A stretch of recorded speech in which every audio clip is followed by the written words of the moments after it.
Today's episode comes to you from the Blue Chew studio. Right now, when you buy 2 months of Blue Chew Gold, you get the third for free with the promo code WRESTLE at BlueChew.com.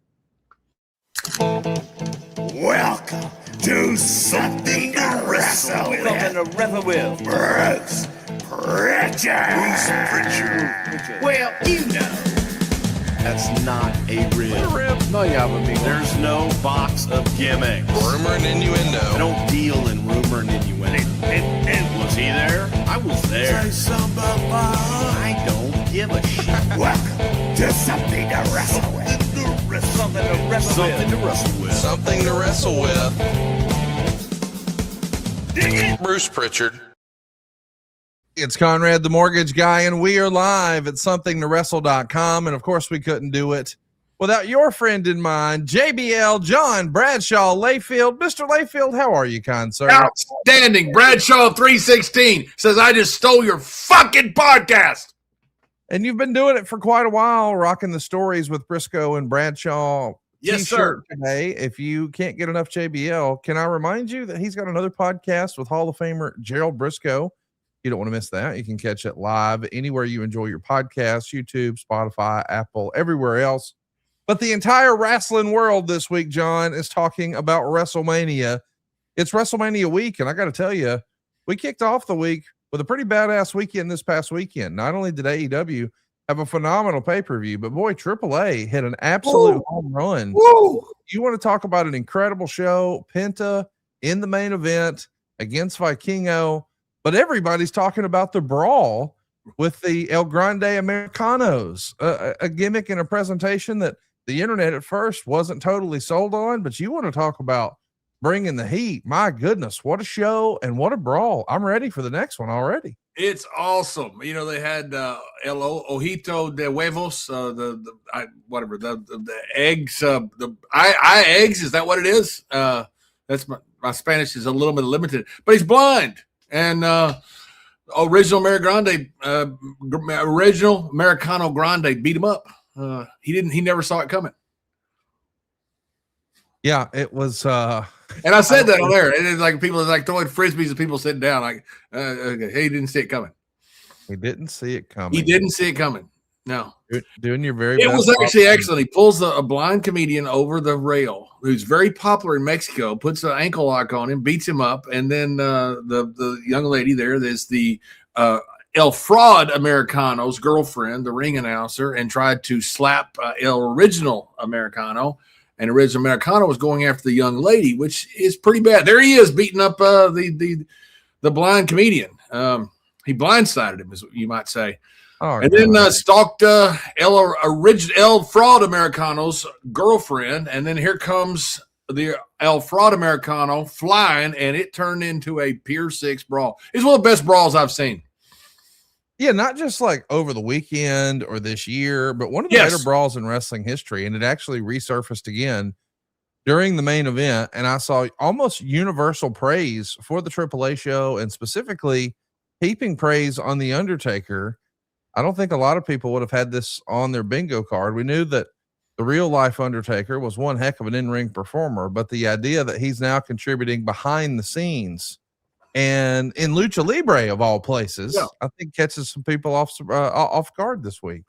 I saw him one day. He was working with Pimpinella, who is the Exotica, as they say down there, and they had some like scene going on or something there. And I said, I'm glad you're kicking it old school. I just laughing. He's doing a great job down there. I mean, he is in his sweet spot down there. I watched him down there work, and throw in Jeremy Borash as well, please, because Jeremy's doing an insane job down there with him as well. They both together are an incredible team, but they're doing a phenomenal job. I think it's the best show in wrestling. I think the characters there are terrific, and they're doing great jobs with these storylines. Be sure to check out AAA, and you may hear a familiar voice. JBL pulling triple duty. You know, not only is he coming to a town near you, including WrestleCon this weekend. So if you're in Las Vegas, you got to go see my man JBL. Of course, he's doing the podcast here with myself and, of course, Jerry Briscoe. But how about the voice of AAA? You know, we know that you were the voice of WWE for a long time. Has it been a big transition to get comfortable calling Lucha? A little bit, but not much. I'm out there. Corey Graves is doing the play-by-play, and he is excellent. I mean, just excellent. I always thought Michael Cole was the best, and I think Corey Graves is right up there with Michael. And Conan, unfortunately, he's had some health issues, so he's a little bit on the shelf right now.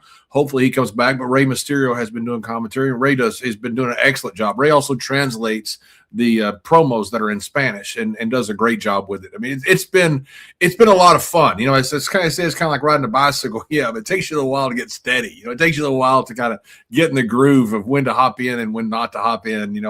But it's commentary. It's fun. I enjoy talking about it. And the best part about it is you got so many crazy, wild characters down there. It's fun calling the show. And the crowds are insane in Mexico. I've always enjoyed working in front of the crowds in Mexico. Been working down there since the 90s when I was working with Vampiro. When it had the title on me down there, and worked with Vampiro, Mil Mascaras, and Super Porky, who was Psycho Clown's father, who's an absolute franchise right now. Headline more Triple Manias than anybody else in Lucha history. It's just fun calling. It's just, you got so much difference down there. It's a fun show. Really hope people will check it out. I will tell you, it's going to leave you wanting more. It feels like that time flies by. There's a lot of shows that are 2 hours, 3 hours, 5 hours.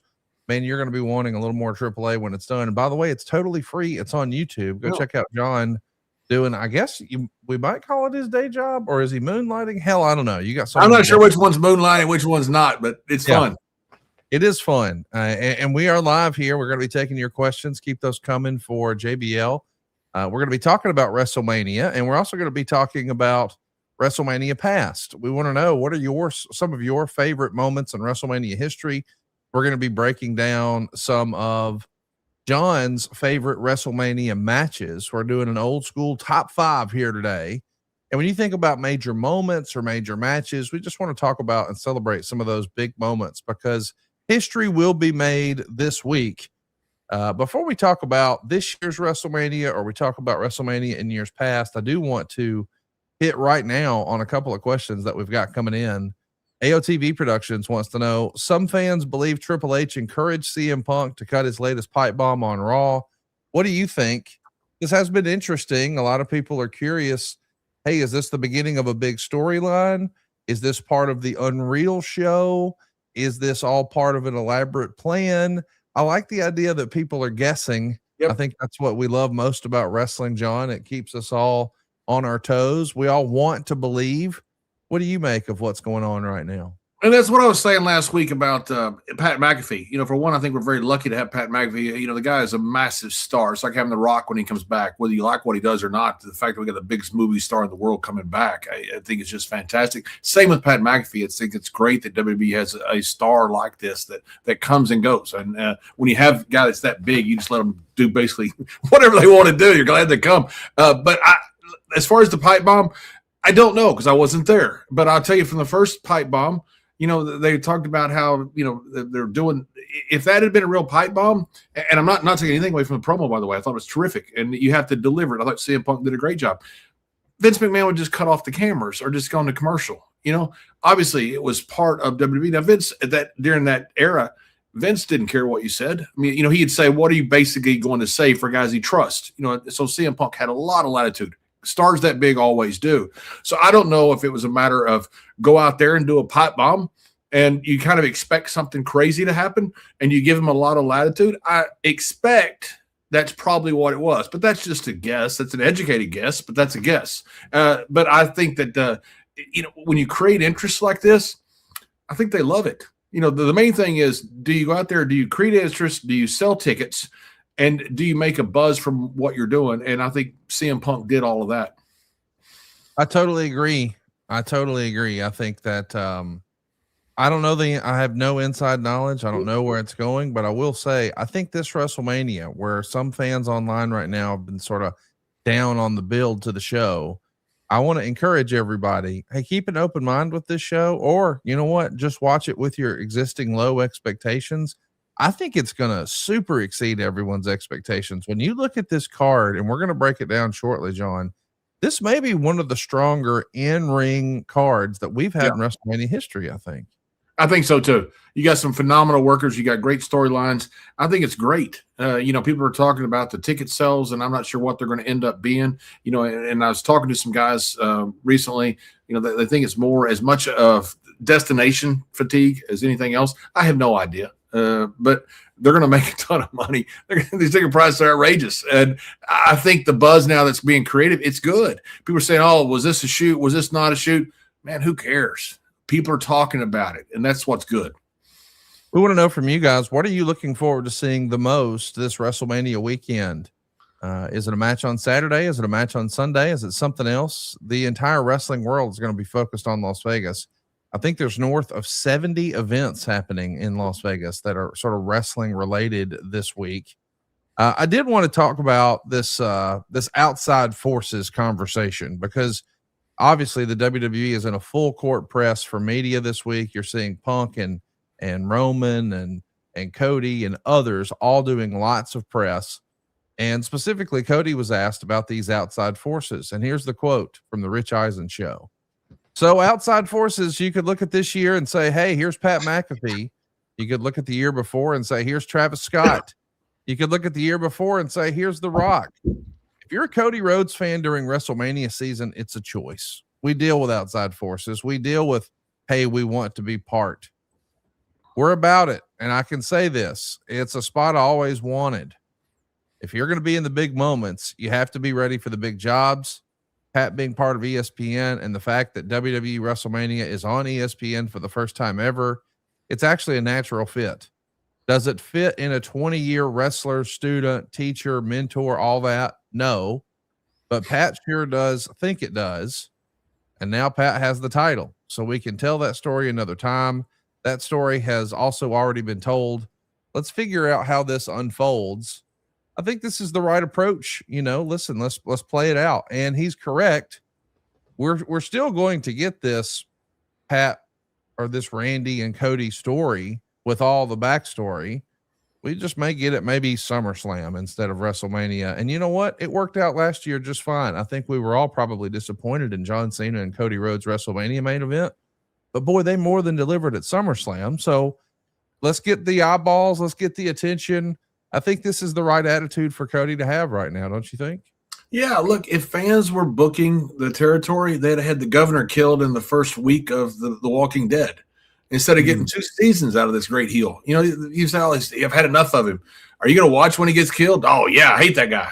Oh, you're right. That's the point. If fans are booking this, that Akbar used to always tell me, you want to kill a territory, put the baby faces over. And that's how you kill a territory. You let these storylines burn through in light speed, and they do a good job. They've been an excellent job, WWE, of making these storylines last. I mean, they've in the last few years have booked from WrestleMania to WrestleMania, a year storyline. And I think that's phenomenal. Do fans get somewhat tired of this? They want to see a conclusion? Yeah, but I wanted to see a conclusion of Walking Dead with the governor. I wanted the governor to die, and he ended up dying, and I was very happy about it, but it took me 2 seasons for him to die, and I watched every single episode, and I knew he wouldn't die in the middle of the season. People know it's not going to happen, at a match before SummerSlam or before WrestleMania or before a big event. It's going to happen at a big event, and but people don't care. I think they're doing a great job with the extension of these storylines. We're going to wait and see how it plays out. I know that, there were some fans who weren't happy when just the main event was announced. They were so, I didn't want to see Cody and Randy Orton.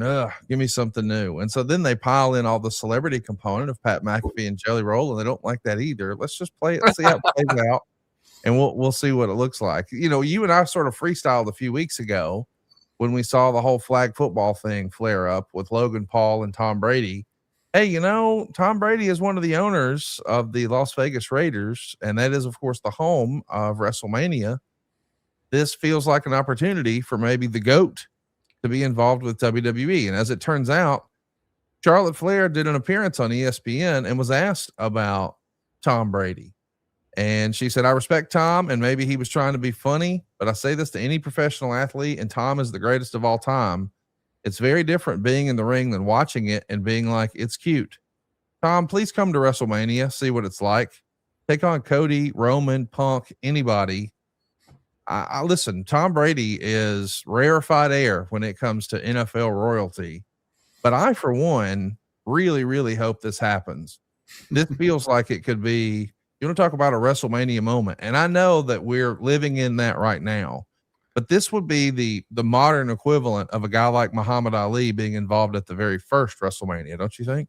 Absolutely. Yeah, no doubt about it. Yeah, when you had Muhammad Ali, I mean, good grief. I was just looking at the original WrestleMania. And, by the way, we want to tell a story about how WrestleMania was almost named Layfield Mania. True story. Back in the day. We can talk about that. But you had Billy Martin, you had Liberace. I mean, you had all these great celebrities. Go back to Jim Londo's back in the 30s when you had Primo Carnera, the heavyweight champion of the world, ends up in a wrestling ring with Jim Londos. I mean, there's a lot of precedent for this. There's a lot of precedent for Tom Brady to be involved, and he seems like a really fun guy. You look at the beautiful women he dates. He must be. Of course, he's also a rich guy too, but a lot of rich guys don't date supermodels all the time. He must be a fun guy, and I'd love to see him at WrestleMania. I got my fingers crossed. Somebody we're not going to see at WrestleMania is Stephen A. Smith. He revealed this week on First Take that WWE had reached out to him about being involved in an on-screen angle, but he's not as courageous as Pat McAfee is. Everybody's talking about Pat McAfee, including CM Punk, who did the All the Smoke podcast. And he was asked about the Pat McAfee piece of business, and he continued to talk about it. And he described Pat as being a tourist in wrestling. And I, for one, kind of think this is going to lead to some sort of, I don't know, team WWE versus team, I don't want to call it TKO, Pat McAfee something, but it does feel like this could be like a longer storyline. I have a sneaking suspicion that we're not going to see the end of Pat McAfee in WWE this weekend or even next month. I think this is the beat goes on. What say you? I would be willing to bet on that. Yes. Yeah. I think this feels like there's an angle brewing here that we don't know what it is that's underneath that's going to come to fruition at WrestleMania. No, I don't think it is. And Pat apparently is in some type of negotiation right now. And what better way to be in a negotiation than be all over the world? And look at what WWE is doing right now. They're all over ESPN. I watch ESPN all the time. They're all over ESPN. They're all over all these different sports channels. It is insane, the presence of wrestling in media today. It's hard to believe that this is the same business that I was in back, say, in the early 90s when nobody wanted a part of anything that we did. It was just kind of a taboo industry. And now everybody wants a part of it. But yes, I think there's some underlying storyline there. It certainly feels like it that is going to come to fruition. It feels like it's something boiling up that could be really good. I'm pretty fired up to see where this story goes because it's got everybody guessing. Punk is on record as saying Pat's great at what he does, but Pat is not great at what we do. He disrespects the business and he says some things out of pocket, and he's going to get checked, and he's going to get checked by me. You can't be running your mouth about ticket sales and all this other stuff when you've never sold a ticket in your life. Curious to see where this is headed. Want to know what you guys think? Are you looking forward to seeing Pat McAfee get this tar beat out of him? Looks like that could be where it's heading. By the way, I know if Pat were listening to this show right now, he would be really in favor of our next sponsor on the show today. I'm talking, of course, about Soul. The new Mood gummies, man, you want to talk about hitting the perfect balance. And if you go ahead and order right now, you may have yours in time for WrestleMania. If you've been listening to this show for a while, you already know how much I love Soul's out of office THC gummies. They've even got some awesome sparkling beverages, but now they've launched something new, Mood gummies. So if you're trying to be mindful about how you want to feel when you're socializing or winding down or just living your life, instead of defaulting to a drink and kind of just hoping for the best, you should choose Soul's new Mood gummies. Whenever you need that little spark to go out, a little something to settle down at night, man, they've got the perfect options to make you feel right. Soul is a wellness brand that makes delicious hemp-derived CBD and THC products designed to make feeling good simple. Soul's new Mood gummies have precise dosing. They've got clean ingredients and formulations designed for predictable effects. So now you can choose how you want to feel while still staying in control. If you're looking for a bright, social, and energizing buzz, man, you need to grab the Uplift gummies. You got 3 milligrams of sativa, that's the THC, plus the CBG. It's perfect for daytime plans. When it's time to wind down, the Mellow gummies deliver 3 milligrams of indica THC plus CBN. Great for cozy nights and fully unplugging. And if you're just looking for that just right anytime vibe, reach for what I grab, Soul's Balance Gummies. You get 3 milligrams of hybrid THC and CBD, perfect for when you're listening to this podcast or watching WrestleMania, buddy. 3 moods, 3 intentionally crafted formulas, same great taste. Whatever the moment, there's always a Soul mood gummy to match. So make today a good day. Get yourself some Soul gummies. Right now, Soul's offering our audience 30% off your entire order. Just go on over to getsoul.com and use the code WRESTLE.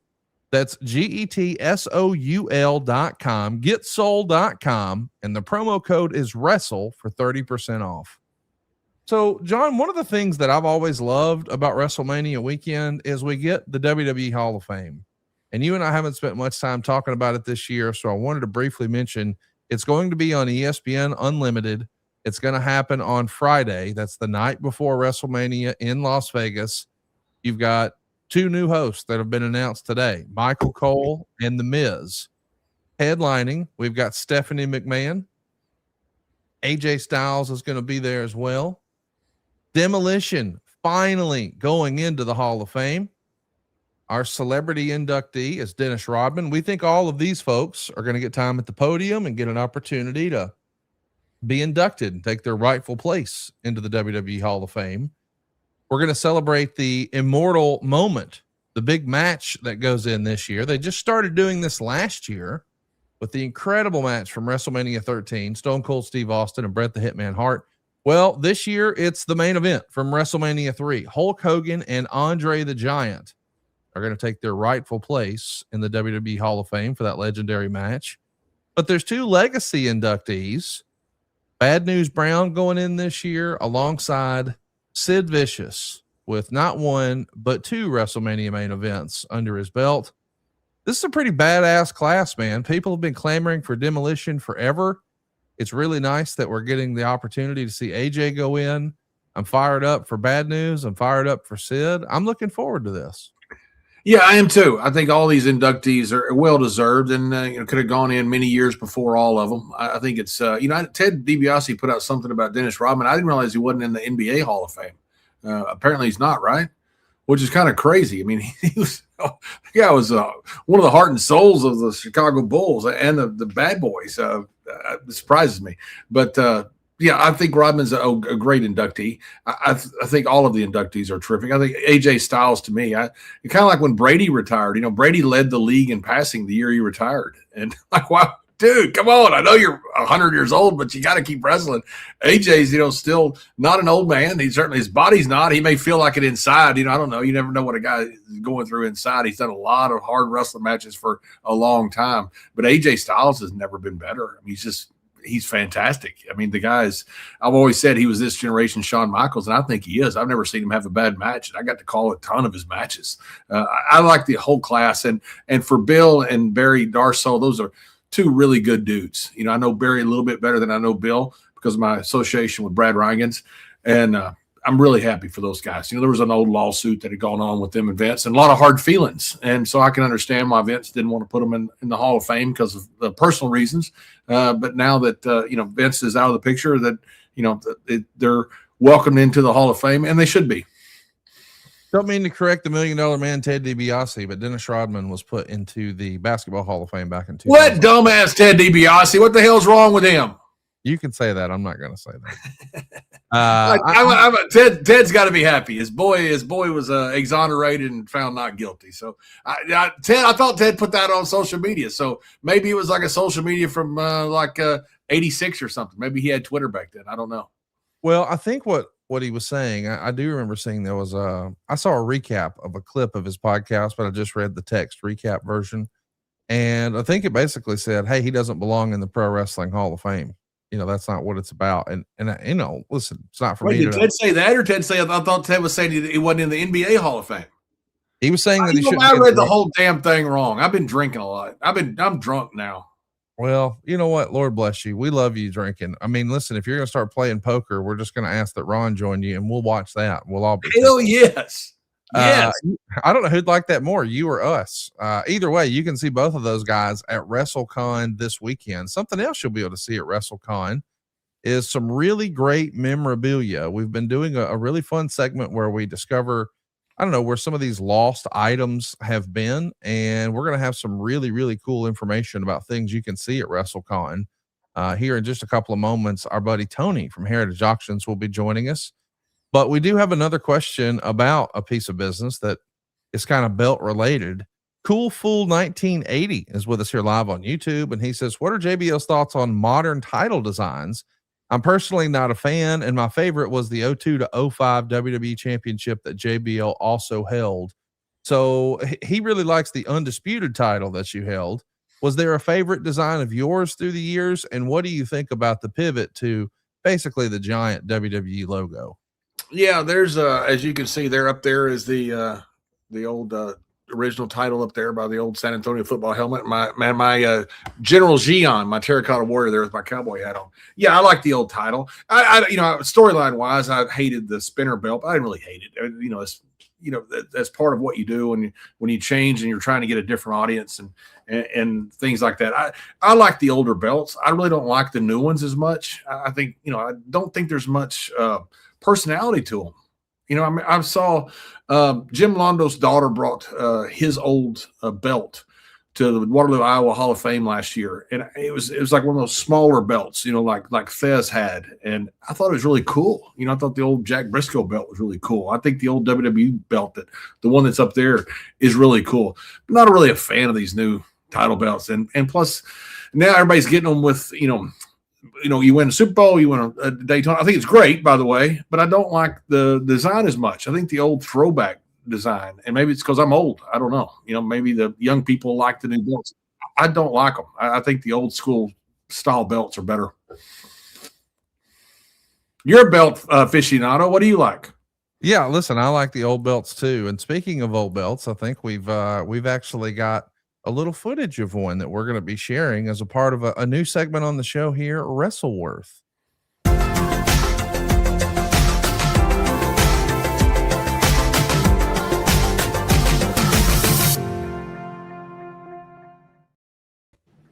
John, you can kind of describe it as like Antique Roadshow for wrestling memorabilia. We're going to go ahead and show some different items here and get a valuation from our resident expert, Tony from Heritage Auctions. Tony, what's going on, man? How are you? I am so excited to go to WrestleCon tomorrow. Everything's packed up, ready to go, and looking forward to it. We're excited to see some of the things that you're going to have at WrestleCon. I know that you're going to have quite a display, and I think our producer Silva actually has some photos of some items that we're going to see at WrestleCon. So if you're in the Las Vegas area, you should certainly make a beeline over to see JBL and Ron Simmons. But then go check out the Heritage Auctions booth. They're going to have a lot of really great memorabilia. Tony, our producer Silva, he's going to show us some images. And if you could just sort of tell us what exactly we're looking at and what the significance of it is, it'll kind of be a preview for what fans can expect at WrestleCon. Absolutely. So this is Hulk Hogan's personal gym clock. This thing goes back about 30 years that Hogan earned it. I mean, that he owned it. Really cool inscription. He signed the front and the back, which is, I just love that he almost wrote a story to it. And this one here is going to be coming up in our May catalog sale. It's going to be at WrestleCon. Estimate on that is $2,000. Is a great photo of Hogan actually with the clock. But the thing that really drives this one is the inscription that he wrote, which is amazing. And just a really cool clock that he owned for quite a long time. What a cool item that these personal items like that. I don't know. They just hit differently. I really dig that. Let's take a look and see what else we're going to see at WrestleCon. Oh, yeah. So this was actually the consignor caught this at a house show in Virginia, I think it was. And so we had him do a notarized letter. And of course, it's got the holes on the back. And if you look really close, you can see where he ripped it off. We're starting to see Hulk Hogan, anything ring worn, obviously with the boot selling for the $1 million. You're seeing a lot of people trying to get any of his stuff, especially the yellow and red. This is kind of the heyday of Hulk Hogan. 1986 at a house show. So it was a really coul story. The guy who got it, somebody offered him $60 for it at the venue. He didn't take it, and an old lady next to him actually asked if she could smell it, and he let her do it, and he was saying that it smelled like perfume, I guess, or cologne. So kind of a cool Hulk Hogan item. And this one's got a $10,000 estimate, but I could see it doing much, much more because that is Hulk Hogan, heyday Hulk Hogan. Yeah, so if you're listening just audio only, we're looking at a modified yellow Hulkamania t-shirt, clearly ring worn by Hulk Hogan. The sleeves are cut out. The neck is cut out. It's got I don't know, you might call it the vents in the back. And it looks like there may be even, is that a stain or is that just a tear there in the corner? So what they did is they actually put a safety pin on it to keep it together. But that's what you're seeing from where he tore it off. That's really, really cool. You can see this, of course, at WrestleCon. So cool to think that that's an OG Hulkamania shirt. And what else is interesting to me, if I'm honest with you, Tony, is I just assumed for this to be an auction item that it would need to be autographed. So the idea that it's not autographed is interesting to me because it proves that, there's a much bigger market out here for ring worn that's different than just an autographed item. What else do we have this week at WrestleCon? So the Macho Man, we've been selling the Macho Man's collection over the span of like 2 years now, and the family rep is actually bringing this down today to Vegas. This is his quote unquote rookie robe, the 24 karat gold robe. This is the earliest known Macho Man ring worn robe. It's from circa 1977, but he also he used this for an extended period of time. Earliest robe, but he also wore this in the 80s, and I've been told that he did wear this in the WWF as well. So we've had such good success with the Macho Man's collection, and this one here is going to be on display, and at some point we will be selling this. And we set a record for a Macho Man robe for $86,000 previously. The robe that he was wearing on his O-Pee-Chee rookie card. This one actually predates that one. So the Macho Man, he wore colorful outfits. This is the beginning of the Macho Man. So very excited. That's going to be at WrestleCon. People can take photos with it. We're also going to have the Hulk Hogan WrestleMania 1 boots. And we got a really cool belt that we're going to have too. The United States Heavyweight title, the WCW one. So I'm really excited, and it's going to be a fun event. Last year, the crowds were just amazing, and I'm anticipating it being the same way this year. So it's going to be it's going to be a whirlwind because it's here and gone so fast, it seems like. But we're very excited to be there. Can't wait to get set up and get this thing really rolling.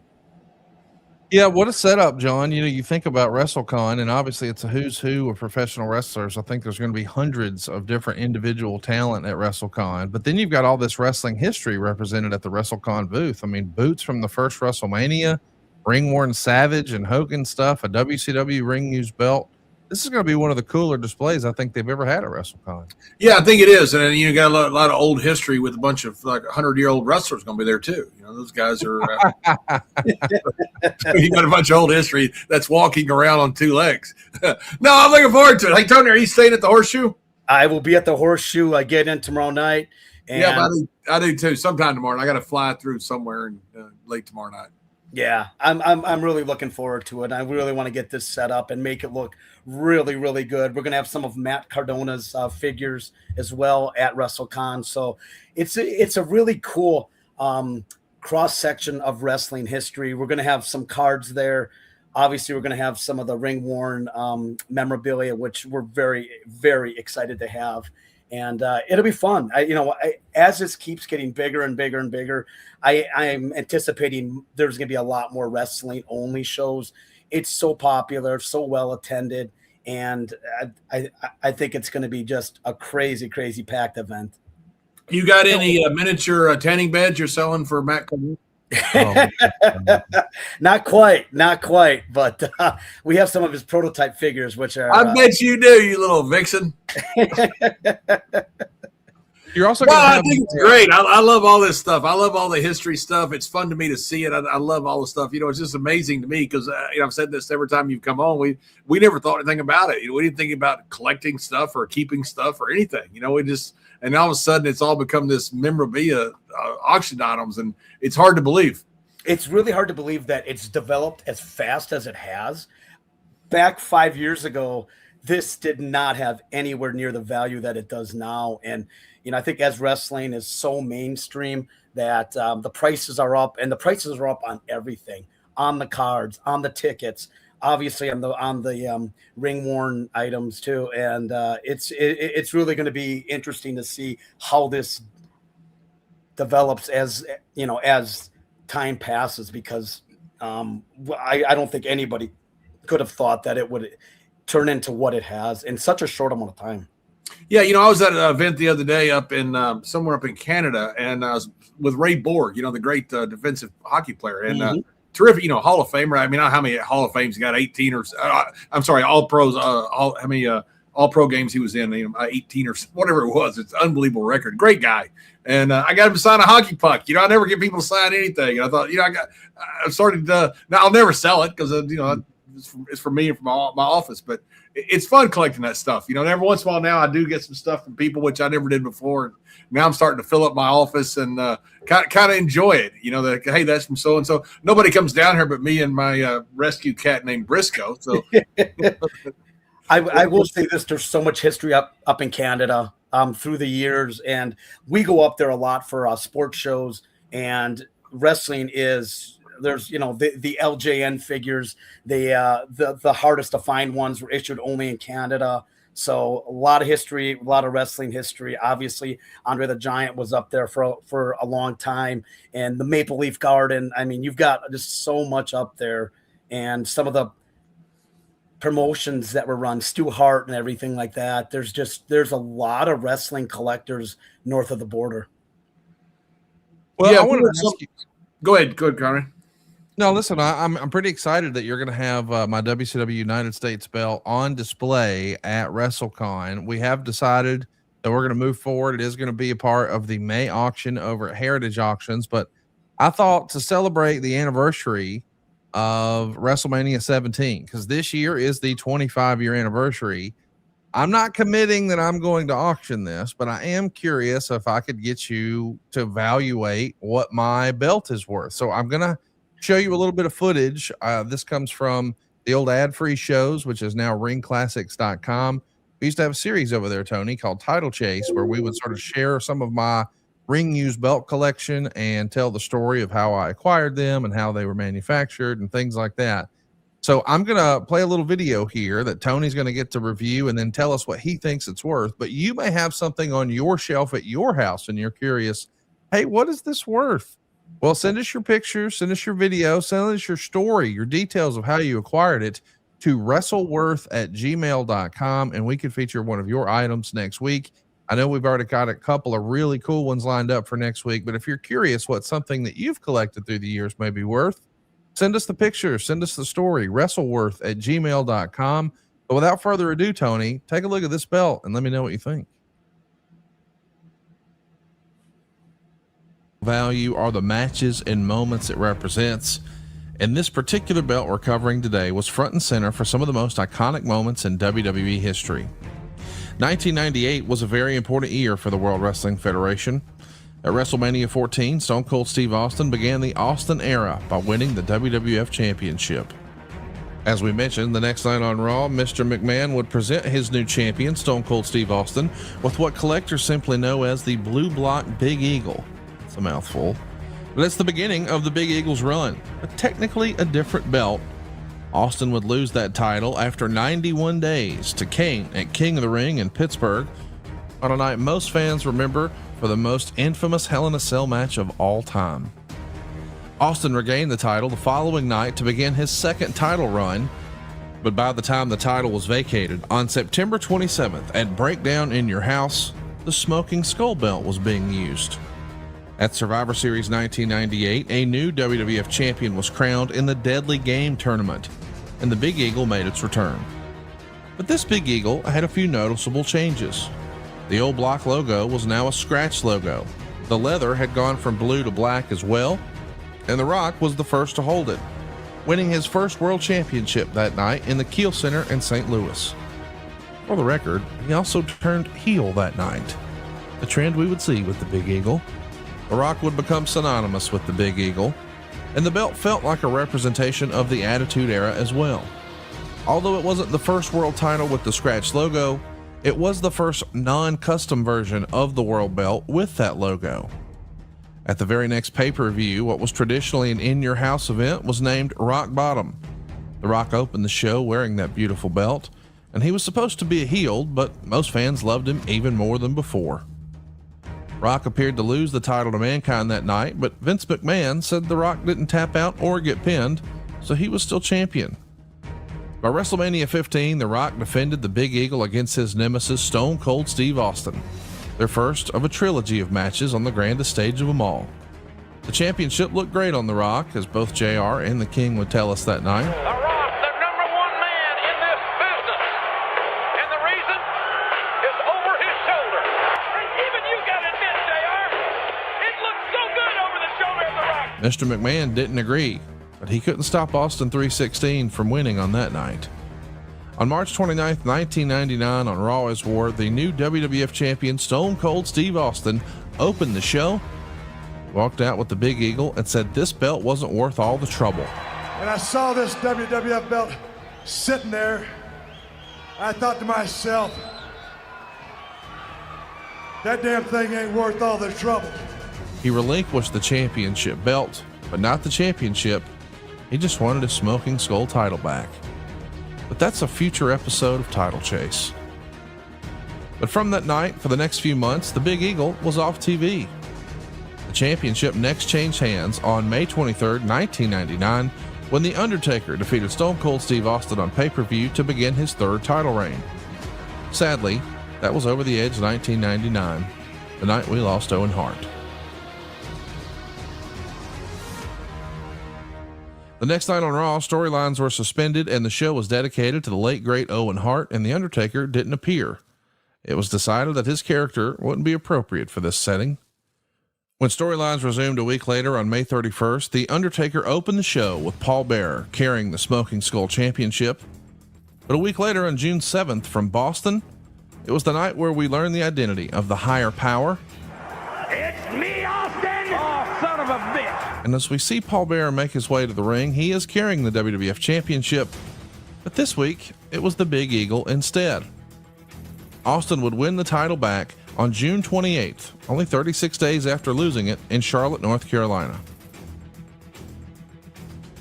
But he would lose the title on August 22nd at SummerSlam in a triple threat match with Mankind and Triple H, where Jesse the Body Ventura served as special guest referee. Mankind would win that match and begin his third reign. It ended just one night later. Triple H won the World Championship for the first time on August 23rd, 1999 at Raw is War in Ames, Iowa by defeating Mankind. But 22 days after that, he lost the title on September 16th's episode of SmackDown. Triple H debuted his own version of the title during his 1999 reign. This championship is notable because it had a blue suede backing. The person who defeated him was none other than WWF Chairman Vince McMahon. The chairman vacated the title just 4 days later on Raw, setting up a six-pack challenge for the title at the next pay-per-view. The main event at Unforgiven included The Big Show, Kane, Mankind, The Rock, Triple H, and the British Bulldog. Triple H would win the title for the second time that night in the hometown of his hero, Charlotte, North Carolina.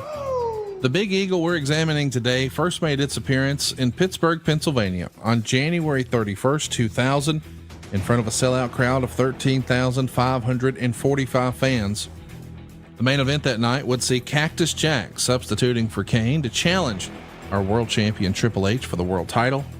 But eventually, the Radicals and Cactus would gang up on our champion, who happened to be debuting this version of the Big Eagle. This version was different in that it featured white paint on the WWF logos, and that white paint would remain in use until the belt's retirement in 2002, although this belt wouldn't quite make it to 2002.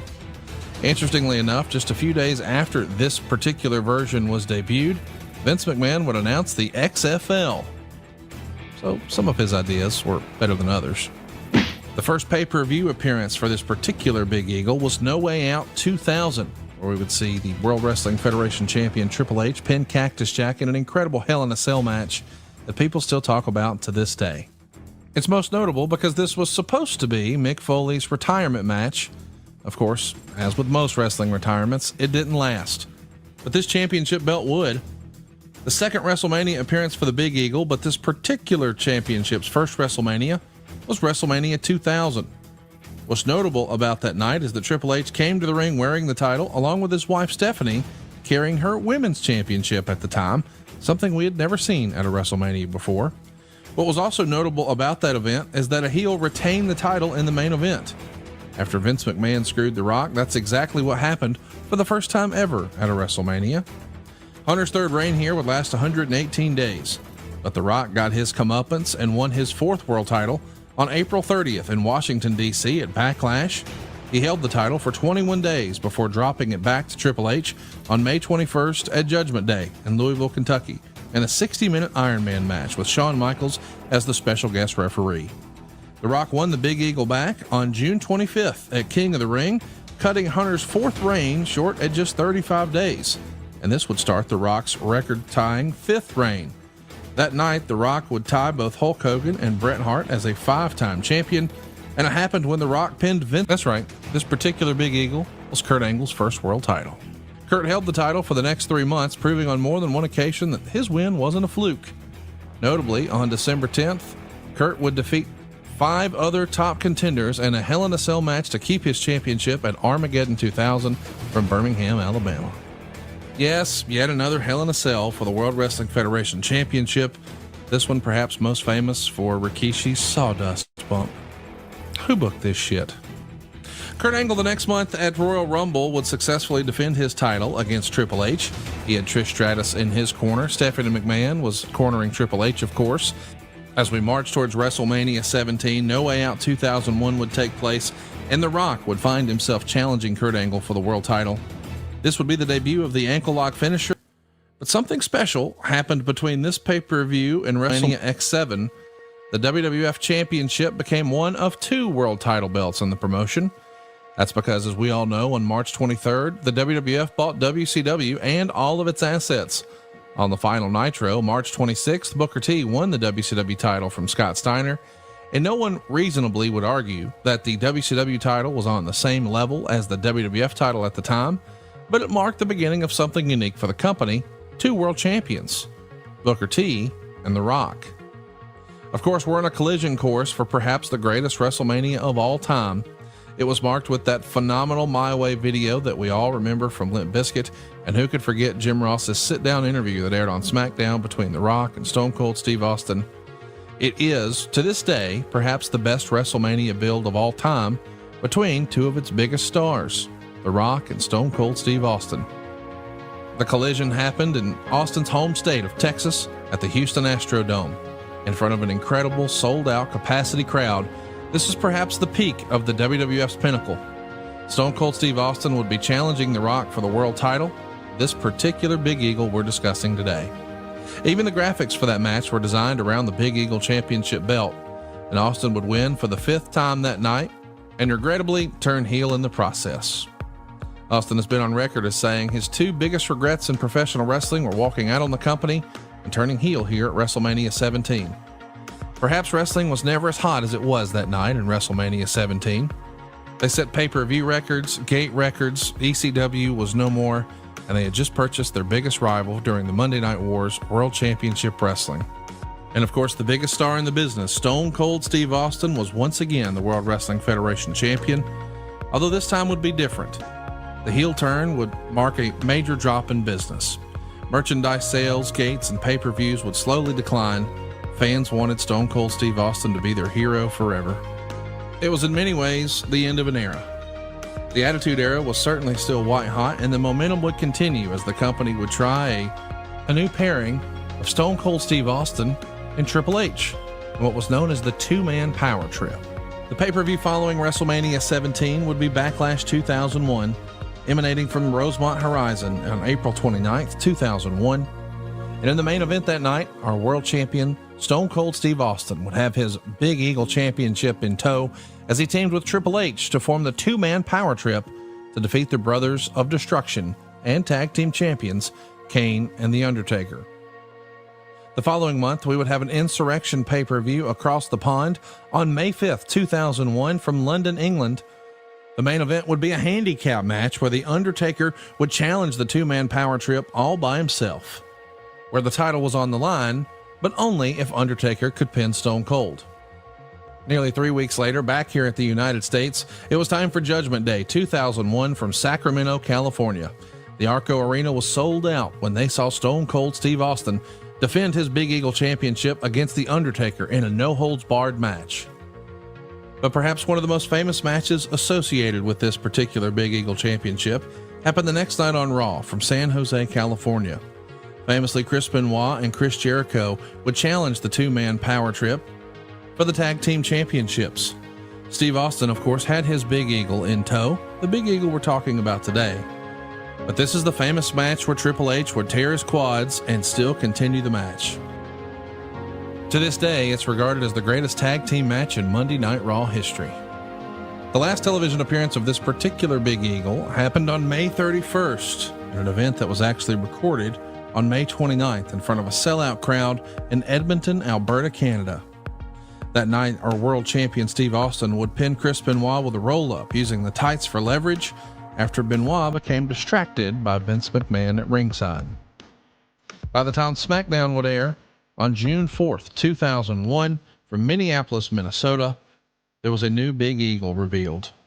Steve Austin would wear the belt to the ring that night as he pinned WWF Tag Team Champion Chris Jericho in 10 minutes and 59 seconds with a stunner. But sadly, that was the end of the line for this particular Big Eagle Championship.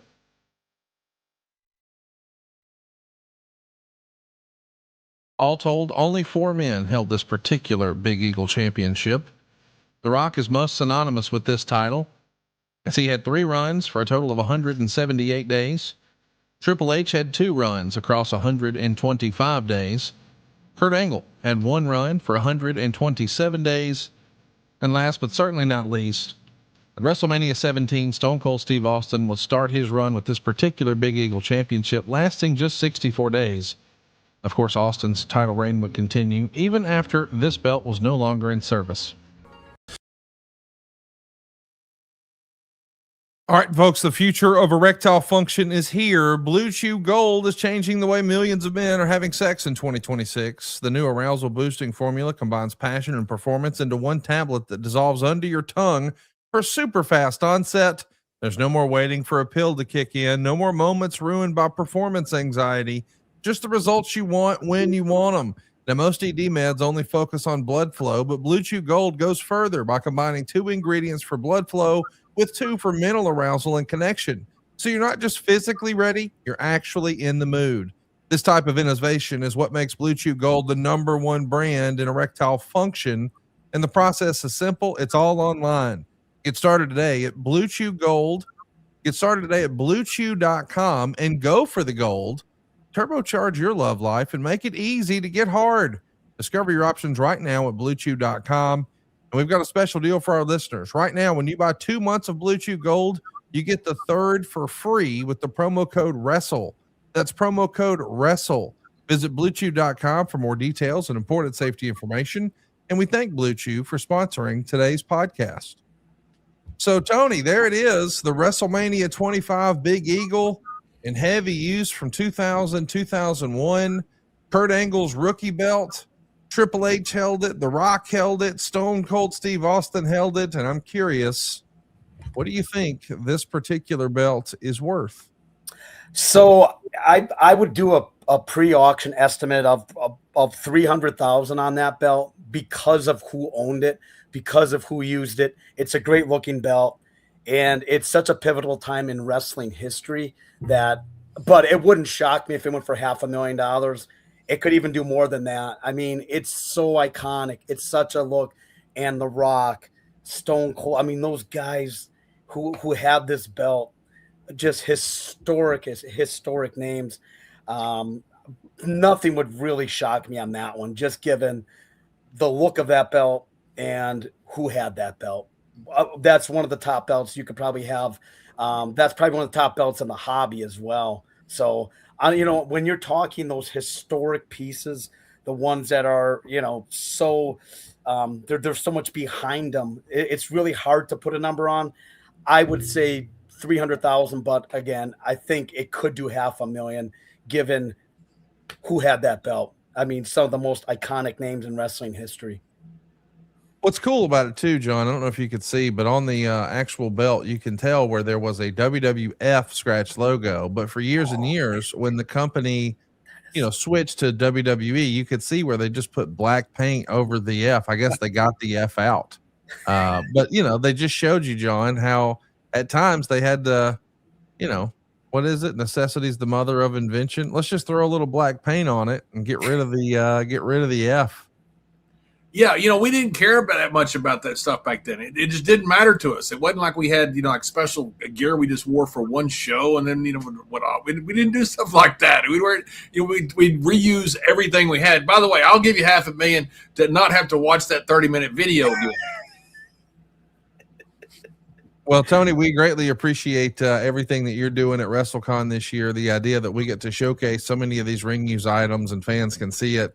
Go check out the WrestleMania 1 boots from Hulk Hogan. Go see Tony at WrestleCon. Go see JBL and Ron Simmons at WrestleCon. Hey, Tony, one more thing. You say it might go for 500,000. You think it could go for more than that? I think it could. It could, because when you're, there's not much out there of The Rock.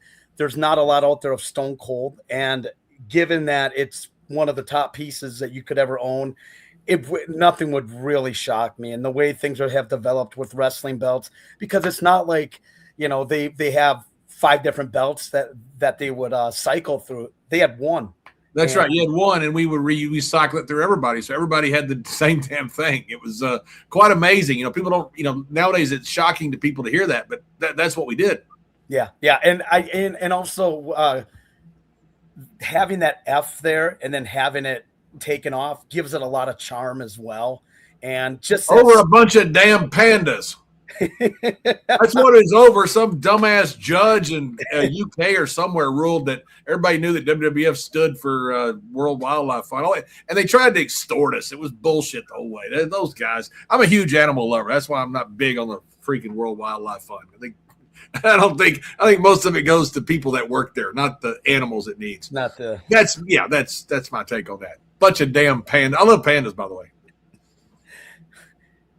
Well, we love wrestling memorabilia. We love WrestleCon. We hope you'll go check out JBL and Tony. They're both going to be there. It is the place to be. Check out Heritage Auctions too. Tony, thanks for all the time, man. Looking forward to seeing some new items next week here on Something to Wrestle. Can't wait to get out there and get set up, and let's have some fun.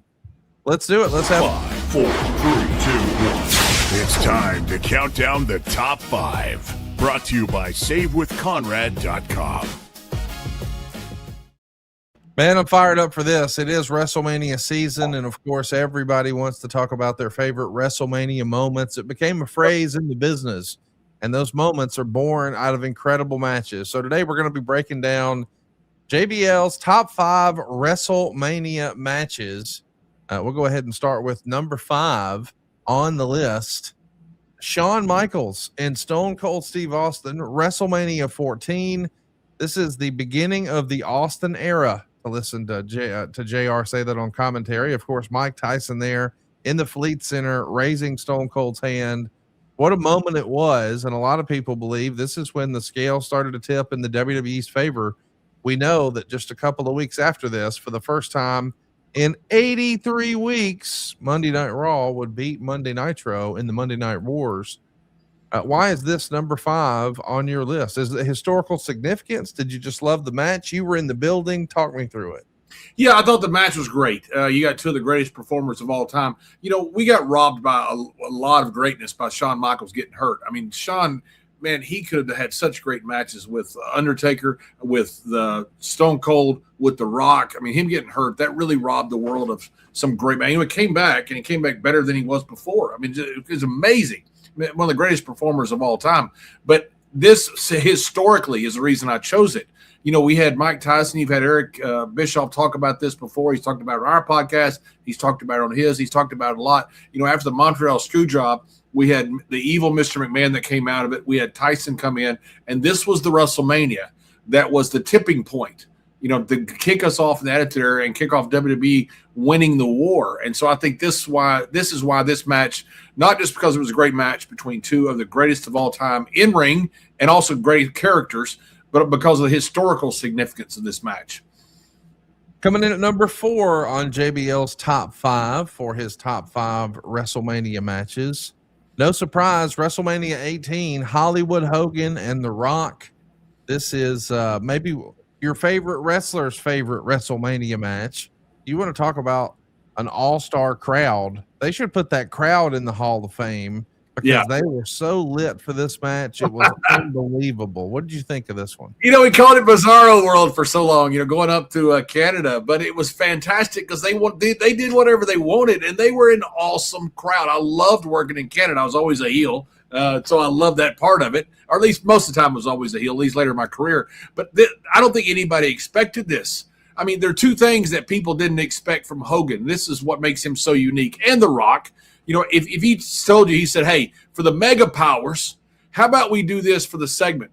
We're gonna tease a handshake for about 10 minutes. No one in the world would have thought that was going to possible, but they did.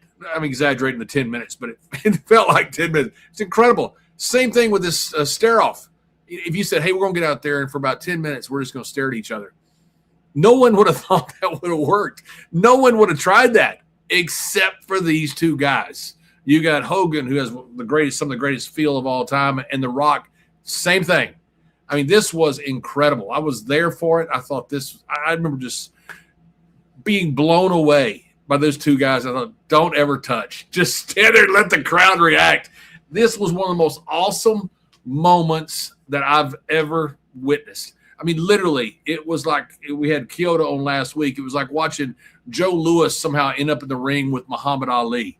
It's something you never thought would happen. All of a sudden it happened, and the crowd realized how big it was. These great wrestling fans up in Canada, and turned this into this incredible moment, and I just thought it was unbelievable.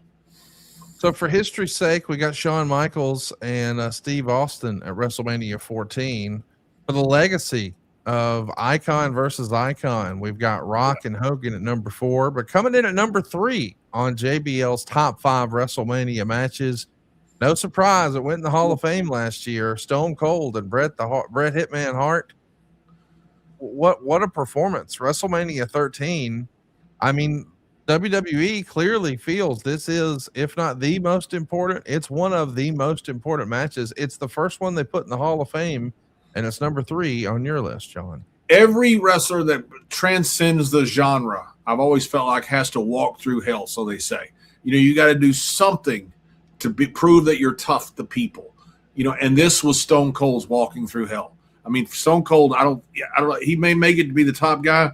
This is what put him there. And this is what built the foundation that Steve built his career on, was this match. You know, you see it through Triple H and Mick Foley, see it through Rock and Mick Foley, see it through Hogan and the Giant. I mean, something big obstacle always has to be overcome for some great star to transcend the genre and become more than just a champion. Bret Hart did that for Stone Cold. And that's why I think this match was so important, because this is what set Stone Cold off on that path that he became the greatest draw I ever saw. Now, I wasn't with Hogan during the WrestleMania era or during the Attitude Era. I was with Steve, but biggest draw I ever saw. And this is what I think put him on that course.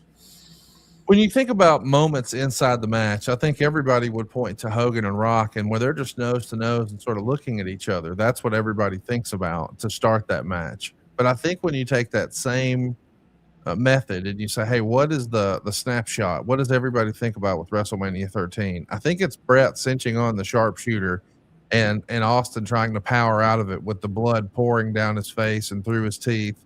That's one of the more iconic WWE photos in history, don't you think? I do, yeah. I know, almost iconic moments in history. I mean, people were looking at it because of what had gone on in the match. I mean, Steve was just a world-class worker. And, he was probably a better worker before he had some injuries and before he became Stone Cold. I said not better worker, but a wrestler. He could do more things and put more matches together. He was one of the greatest workers of all time when he became Stone Cold. But Bret Hart was, man, that guy, he just did not have a bad match. I was on the road and I'd see Bret work every single night. My God, man, Bret Hart would go out there and he could do anything with anybody. And you could tell that Bret liked Steve liked Bret, and they wanted to put on a performance this night. And this was there's nothing short of incredible. Reason it goes in the Hall of Fame is the first match.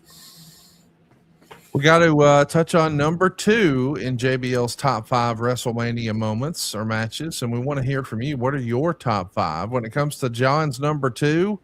One of the all-time greatest matches, maybe the greatest in-ring match. It's WrestleMania 25, Shawn Michaels and The Undertaker. People always talk about the visual contrast of the black in The Undertaker and the white with the presentation of Shawn Michaels. But when the bell rang, I don't think anybody expected them to have this level of match. They were closer to the end of their careers than they were the beginning, but they exceeded all expectations that night. The wrestling business was abuzz for weeks after. And when people are talking about all-time great matches, this gets thrown in a lot, and it's number 2 on your list, John. Yeah, and I remember watching this match. I just wrestled with Rey Mysterio. I knew my career was over, and I was leaving, and I wasn't staying for the party. I was kind of depressed. I just wanted to go home. And, didn't think I'd ever be back in the wrestling business. I didn't know that, a few months later or whenever it was, I'd get a call from Kevin Dunn about doing commentary. They had no idea any of that happened. I just assumed I was done with the wrestling business and that wonderful part of my life was over. And I remember stopping by the monitor, and Vince came out and shook my hand and hugged me, told me thank you. And, he came to find me. And I remember stopping by the monitor and just I thought I should watch part of this match because I thought it'd be good. And I remember just sitting there watching going, this is the greatest match I've ever seen. I've never seen anything better than this. This is the most magnificent piece of art I've ever watched. And I remember when that match got done, I was so happy. I thought, I've watched the greatest match I've ever dreamed I would see in my life. And I said, it's good to go. And I remember getting in my car and driving back home and thinking my career was over, knowing that I had retired and I'd done what I thought was the right thing with Rey Mysterio. It was because of my love for Eddie Guerrero, my love for Rey, and then watching the greatest match of all time. And I remember thinking, this is a good day to quit. It's awesome. The best match I'd ever seen up until then, I'd seen Tony St. Clair and Fit Finlay. We're in Seeboden, Austria, and Otto had brought in a new crew. And those guys went out there, and you could tell they were showing off for the Americans. I remember watching going, I can't do that. That's awesome.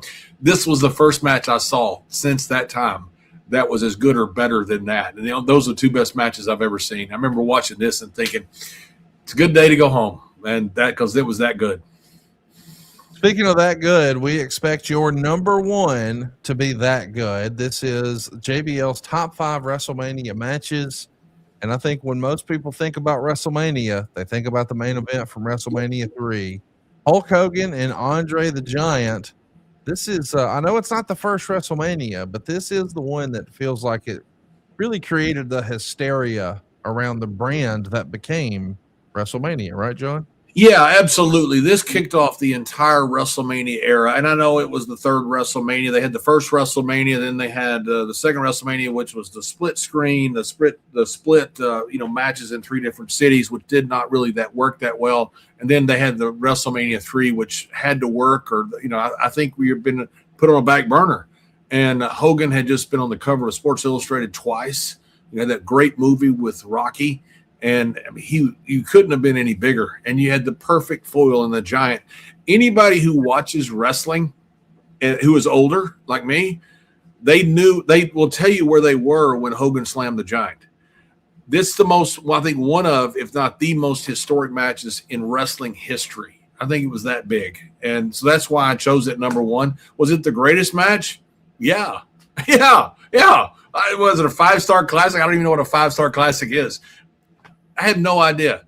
But was it the most historic? Yeah, it was all the above. I mean, everything that you wanted in a match to finish off that show, to follow Savage and Steamboat, to follow all those great performers on a loaded card, Hogan and the Giant did it. and made 93,000 people go home happy and created one of the most iconic moments, and probably, I guess, the most iconic moment in wrestling history of Hogan slamming the Giant. Well, that's JBL's top 5. What are your top 5 WrestleMania matches? Let us know in the comments below. But of course, John can never just keep anything to 5. He's too big of a fan, and we all can identify with that. So let's run through some of John's honorable mentions. WrestleMania 20, Kurt Angle and Eddie Guerrero. WrestleMania 12, the main event, the Iron Man match for the world title, Bret Hart and Shawn Michaels. WrestleMania 10, the ladder match that put ladder matches on the map, Razor Ramon and Shawn Michaels. And last but certainly not least, WrestleMania 21, a dream match, a clash between eras, Shawn Michaels and Kurt Angle hooking it up on the grandest stage of them all. What I notice as I look at your top 5 list, which is really now top 10, did you realize that 5 of your top 10 are Shawn Michaels matches? He really is Mr. WrestleMania. He is, absolutely. And his record isn't that great, which just tells you he is Mr. WrestleMania. You know, great workers don't always have great records because they're such great workers. And, you know, Shawn Michaels was, my God, man. You know, I came back in 08, 09, probably shouldn't have, but I came back in 08, 09, and I got to work with Shawn Michaels. And I just remember thinking, and Chris Jericho, I remember just thinking this, you know, this was worth coming back for, just to work with Shawn Michaels. And he was that good. I mean, Shawn was, I got to work with him in 96, I believe it was, when I came in. And I remember then thinking, good Lord, man, this guy is different level, man. I don't know what it was like to be out on the NBA court with Jordan, but I know what it's like to be out there with Shawn Michaels, and it was different level. And so, yeah, there's a reason he's in most of my WrestleMania matches. I want to ask you about your favorite WrestleMania match, because I was kind of surprised. I saw AJ Styles do a podcast recently, and he said the best WrestleMania match I had was against Shane McMahon. It was. You got Shane, who's a perfectionist. He wants it perfect, and man, I get that. We just so happened to be able to pace things where they should in a storyline where we had going into it. It just made for a perfect match. So I think a lot of people would probably be surprised to hear an in-ring performer like AJ Styles say his favorite WrestleMania match was Shane McMahon, or that's the best WrestleMania match he had. When you think about your favorites or your best WrestleMania match that you were involved in, what's on the list? I think the one with Finlay would probably be ranked number 1. You know, I have a lot of respect for Dave, and you know, I've always thought he was one of the greatest heels, not the greatest heel I ever saw, and one of the greatest workers I ever saw. And I have a lot of respect for Dave, and I got to work with him on, you know, the greatest stage of them all. And plus, I got to hit Hornswoggle with the trash can, which was really enjoyable. It was a lot of fun. I wish I could do it every day. I wish I could do it now with like a lead trash can that, you know, I could hurt him with.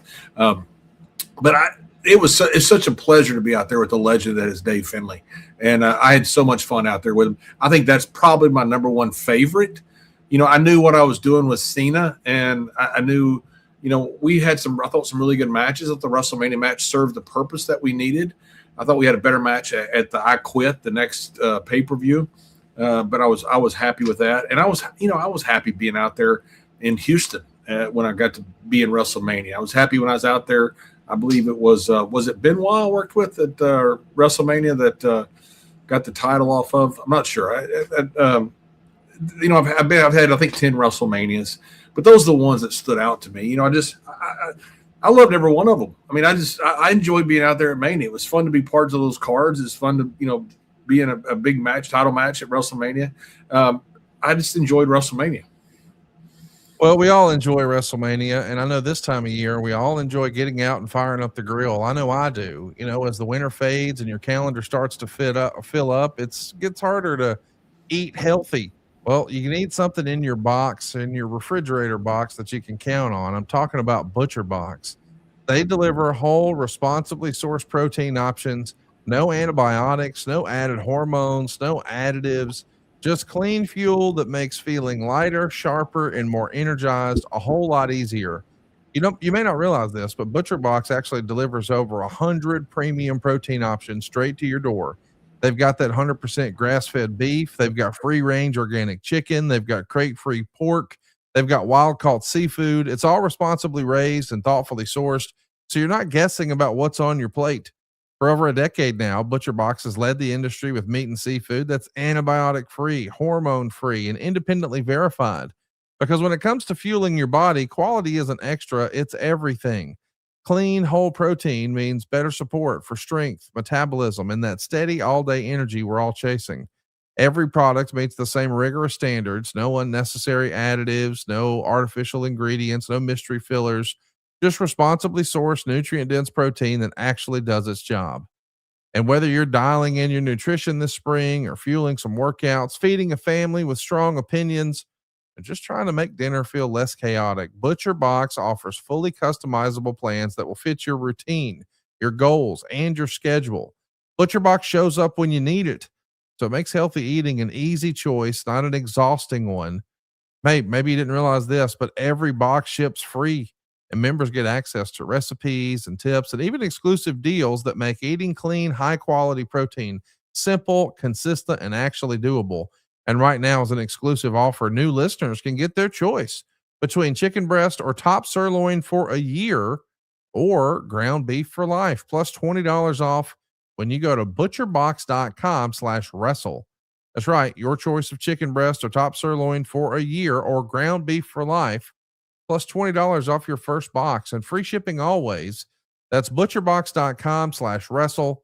Don't forget to use our link so they know we sent you.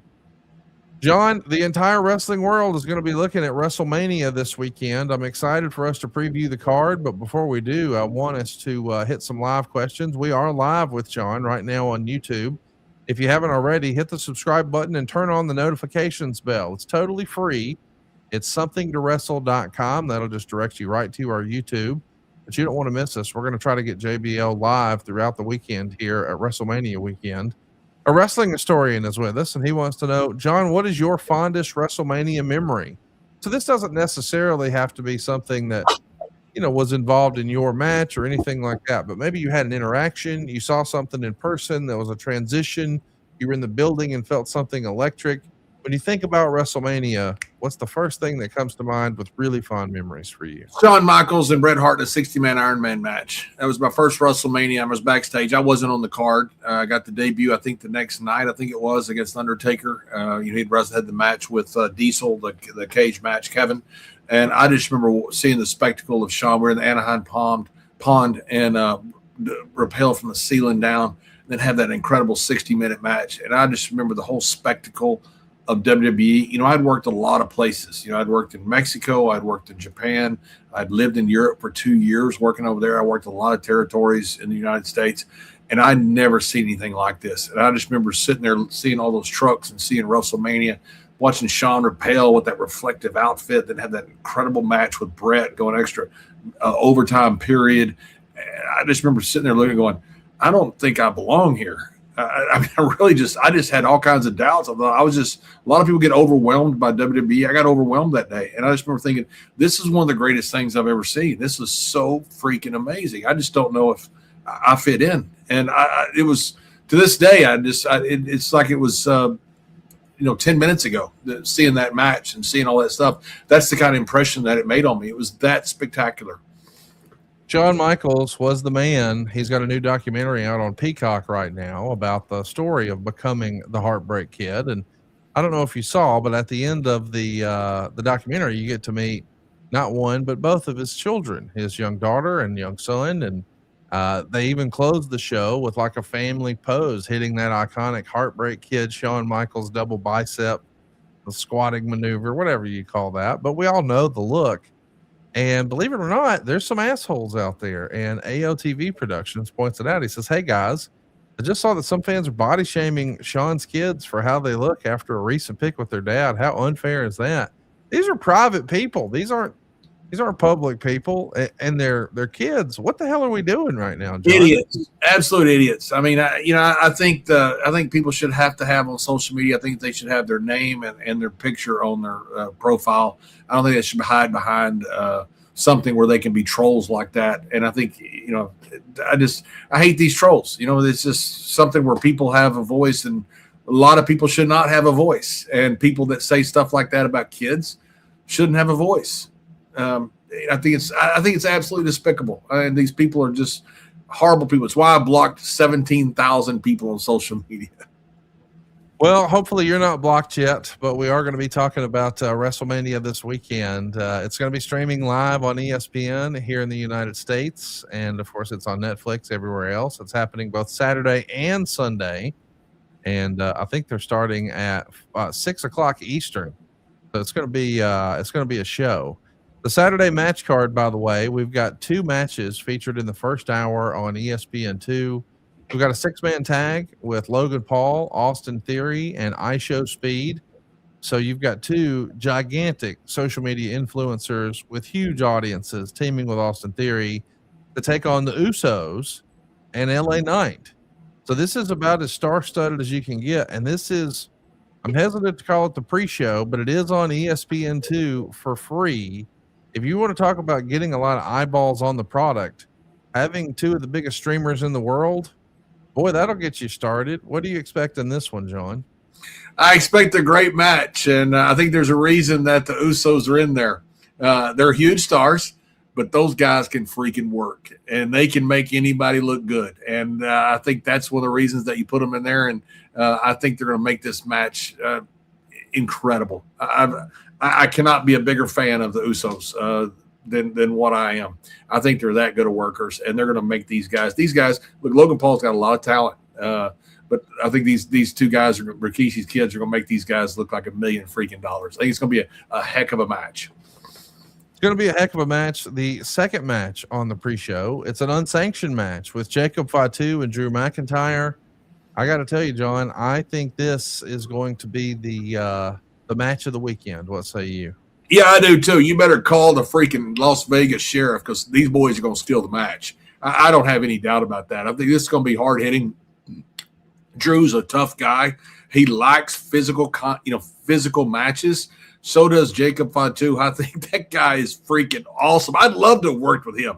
I'd love to have worked with Drew. I mean, these guys can freaking go, man, and they like it solid and stiff and snug. I think it's going to be awesome to watch, and I think you're right. This could steal the entire weekend.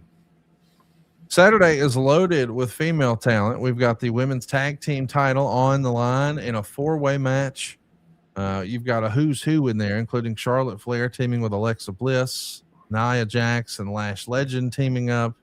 The Bella Twins are back in action here. And how about Bayley and Lyra? So we got a 4-way dance there for the women's tag team titles. We've also got the women's intercontinental title on the line when AJ Lee is going to be defending against the man, Becky Lynch. And we've even got a women's world title match on Saturday. This is Stephanie Vacour and Liv Morgan. You got a lot of lady talent here on this show. Is there one match that you're looking forward to more than the others? Yeah, I think the AJ Lee match is going to be great. And I'm a huge fan of Bayley. I saw Bayley come down to try to take the title off La Flammer. La Flammer is the longest reigning luchadora champion now of all time. Reina de Reyes champion is the name of her championship. But Bayley comes down and just has this incredible match with her. You know, the next day is the day that La Flammer is going to hold the title for a record length of time. She had to defeat Bayley, and that was the outcome of the match. Bayley's just fantastic. You know, to watch her work in person is just amazing. I saw she just challenged Michael Cole, which I think is not a good idea. You know, Michael Cole, I think, is about the only person undefeated at WrestleMania. Michael Cole is actually the true WrestleMania, Mr. WrestleMania. Michael Cole is actually the greatest athlete ever from Syracuse University, and Jim Brown and Mike Rotundo are from there. Well, how about that? I don't know if I agree with all that, but I think we both agree. What do you not agree with? Is he not? I mean, he's, I think, the greatest athlete from Syracuse. I think he was voted that. I think he was. I'm not sure. Yeah, I think wherever you read that is probably where the $1 Million Man read that Dennis Rodman's not in the Hall of Fame for basketball. Michael Cole wrote both of those. Yeah, it's his fault. Hey, Seth Rollins and Gunther, you want to talk about another one that could steal the show?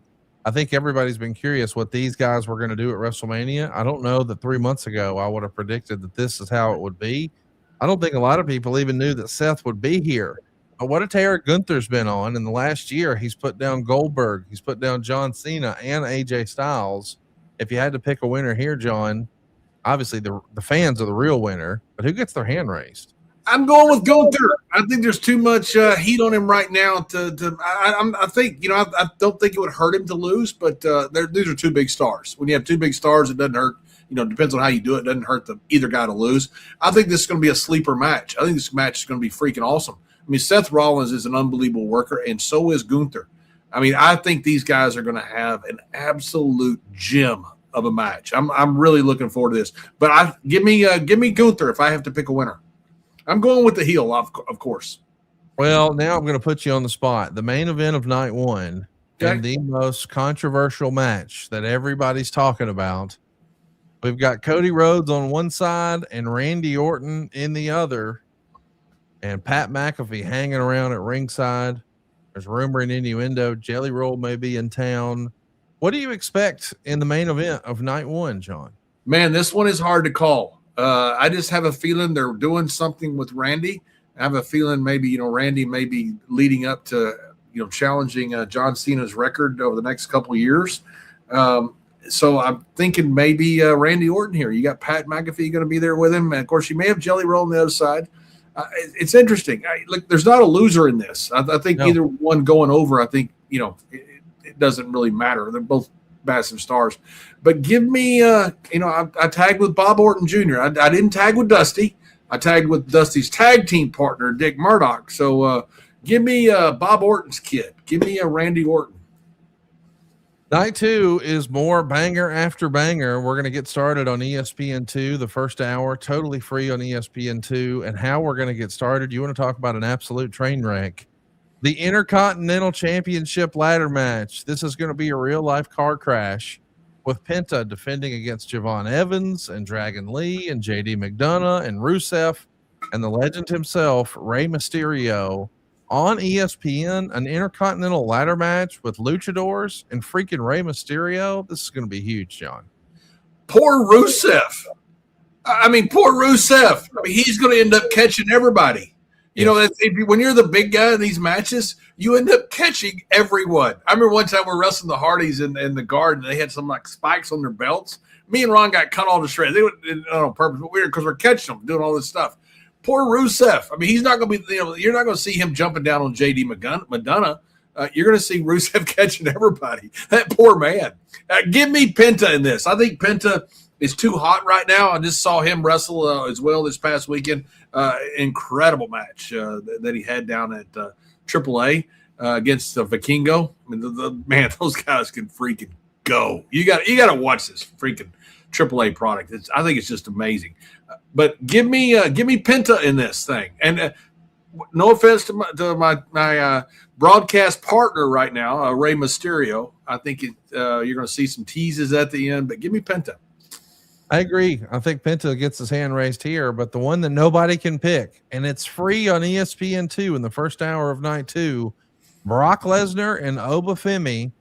Oba has more, momentum than maybe anybody has had going into a Brock Lesnar match in a long, long time. Can he keep it up? Or is the second verse the same as the first and Brock Lesnar gets the dub? What do you think? They're in a great spot. If you want to be somewhere, where do you want to be? You want to be the last match on the free card that freaking half the world's going to watch? I take this spot right here. This is going to be one of the most watched matches in WrestleMania in history. I can't wait to see the numbers on this thing. I want to go Brock here, but, Brock certainly doesn't care about, what happens. He's a professional. Thank God, because he'd be a champion. I can't call this one. Do you put the young guy over and make him the monster? What do you do with Brock? Then I think maybe you put Brock over, and then you have some type of either return or something else for Obi Fem down the road. I think, man, this is a toss up to me. I'm gonna go a little old school and go Brock here. I'm going to go the other way. I'm going Oba. We'll see what happens. We'll talk about it next week. But everybody's going to be talking about the actual pay-per-view card. It's on ESPN Unlimited. The United States title will be on the line. Sami Zayn, who maybe is evolving as a character, is going to be defending against Trick Williams. He's got a lot of eyes on him, a lot of momentum. This feels a little bit like when John Cena beat the Big Show at WrestleMania 20 something years ago. You just knew, hey, John Cena is going to be a big star. I think the whole world sees that with Trick Williams. I think Trick gets his hand raised here. What say you, John? This feels like a coronation to me. Absolutely. I'm going Trick Williams. I think Sami Zayn is a terrific character, terrific wrestler. Man, I watched him when I called WrestleMania when there was no crowd. He worked with Daniel Bryan. He made that match. Daniel Bryan's a great worker, but him selling because there wasn't a crowd there and screaming there. Sammy's really talented, but this feels like a coronation to me. Give me Trick Williams. We've also got the Demon Finn Balor taking on Dominic Mysterio. You're obviously very familiar with Dominic Mysterio. He is the AAA champion. And of course, we've seen a lot of Finn Balor, but it's been a while since we've seen the Demon. He's coming back for WrestleMania. What do you think? He had El Demonico with him down in AAA last time I saw him. I really thought we were all doomed. We weren't, thank goodness. He didn't put a curse on us. Like Danhausen, by the way, he's doing a great job. I think Dom's got too much going right now. He's the guy that's doing so many things, and he is just so freaking over that, Finn Balor is so good that he falls in the spot of, great workers. And you think, hey, put him out there and let him have a great match, and it doesn't hurt him if he gets beat. And because he's such a great worker, similar to the way Dolph Ziggler was. And so give me Dominic Mysterio. Well, I can't wait to see who you want in the women's title match. We've got Jade Cargill and Rhea Ripley, two of the biggest stars in the entire women's division. I mean, this looks like it's off of a movie poster. I mean, if you were to tell me that this is the WrestleMania co-main event or this is the next X-Men movie, I might believe it. Who do you believe is leaving champion Sunday night, John? I think it's so great when you have a championship match and you look at it and you can't call the finish and you realize it doesn't matter who wins or who loses because they're both great stars. I think that tells you a lot about how strong these two competitors are. And I think that's exactly what it says right here. I don't think it matters who wins or loses. Either one's going to be a great champion. I think Rhea Ripley has been fantastic. I mean, absolutely fantastic. I've heard so much talk about her internally from WWE about how great she is. But I think they're going to give Jade Cargill a chance with this run. And so give me Jade Cargill. Well, I can't wait to see who you want in the main event. This is what everybody's going to be talking about, the main event of night 2. Who else? Roman Reigns for what feels like his 10th WrestleMania main event against CM Punk. Punk has main evented night 1 of WrestleMania. That was last year. This year, he's main eventing night 2. Will he walk away the champion, or is it Roman's turn? Roman has been, I never thought we'd see somebody like Bruno Sammartino again. And obviously I wasn't around for Bruno's run, but I got to meet Bruno and obviously knew about history, know so much about his run. Roman's had a run like Bruno Sammartino, and he's still on top of his game. This isn't, somebody coming back that's past his prime. Roman's not past his prime, and neither is CM Punk. I mean, these are both guys on top of their game. I think this is going to be a phenomenal match. I think it's going to be one of the greatest WrestleMania matches, main events of all time. I think it's going to be that good. But I think, again, it doesn't matter who wins or loses because I think they're both great stars. But I'm going to go with Roman Reigns. I think Roman walks out of this with the championship. He's already been in 10 WrestleMania main events. This will be number 11. Roman's WrestleMania record right now in the main event is 6-4. So I'm excited to see what this looks like. In the meantime, though, I do want to brag about another sponsor this week that you need to know about just in time for WrestleMania. I'm talking, of course, about Drip Drop. If you felt like your energy is dropping or maybe you just feel off, did you know it's usually hydration related? Hey, it's not your sleep. It's not coffee. It's hydration. And Drip Drop has become my go-to fix. Drip Drop is doctor developed. It's a proven fast hydration that helps your body and mind work better, which is exactly what 2026 you needs. Here's the thing. You want support for busy days. You want to be able to get through those long workouts and everything in between. And Drip Drop actually uses science-based formulas for this rapid hydration. So you're going to feel results fast, where you're getting like 3 times the electrolytes of the leading sports drinks. Drip Drop is now trusted by firefighters, medical professionals, and over 90% of the top college and pro sports organizations and teams, all because it's engineered to hydrate you faster and more effectively than just water alone. And that's perfect if you made one of those New Year's goals and you actually want that new habit to stick. I want to brag about Zero Sugar Plus. Drip Drop just dropped this. It's a breakthrough formula with an advanced blend of 6 key electrolytes, 15 different essential vitamins and nutrients, but no sugar and no artificial sweeteners. This is the complete package. It checks all the boxes and then some. And here's the thing about me. You can tell, in all honesty, I'm not going to use the product unless it tastes good. And all of these actually taste great. They've got 16 original flavors. I've been rocking the Zero Sugar Plus flavors. They easily fit into your morning routine or your pre-workout routine or your post-workout routine. Or if you're like me and you just need some help with that midday slump, Drip Drop to the rescue, man. And to make it easy, Drip Drop has flexible subscription options, so you're never stuck without proven fast hydration. Whether you're hitting the gym or juggling work or just trying to stay consistent with your January reset. And right now, Drip Drop is offering our listeners 20% off your first order. Just cruise on over to dripdrop.com and use the promo code WRESTLE. That's dripdrop.com. The promo code is WRESTLE and you'll get 20% off. Stock up now at dripdrop.com and use promo code WRESTLE. John, one of the highlights each and every week here on Something to Wrestle is that we've been able to show the fun and the silliness that we've had with curtain jerkers. And so far we've heard from a whole host of wrestling legends. We heard from Tony Schiavone. We heard from David Crockett. And today we've got another former WCW legend joining curtain jerkers, the one and only Eric Bischoff. Let's take a look.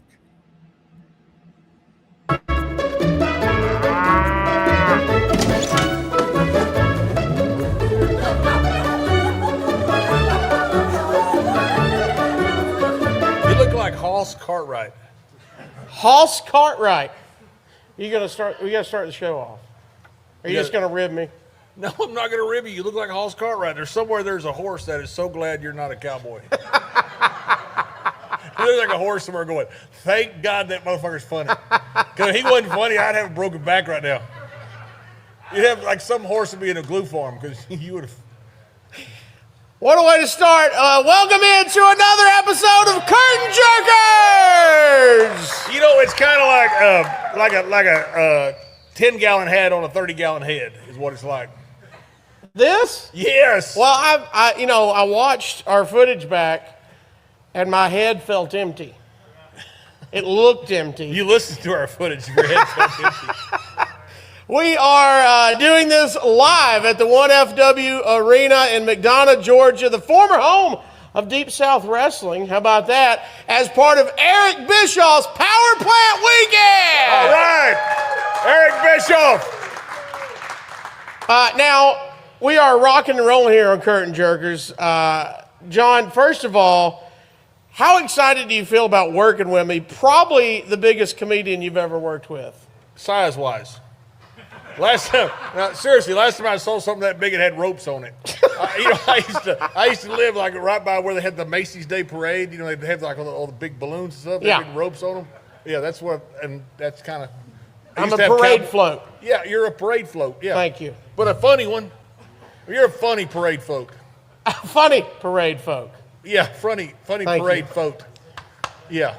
Well, you look great in a hat, by the way. You look really good. Do I? Do I pull it off? No, you don't. I just said that, but or should I pull it off?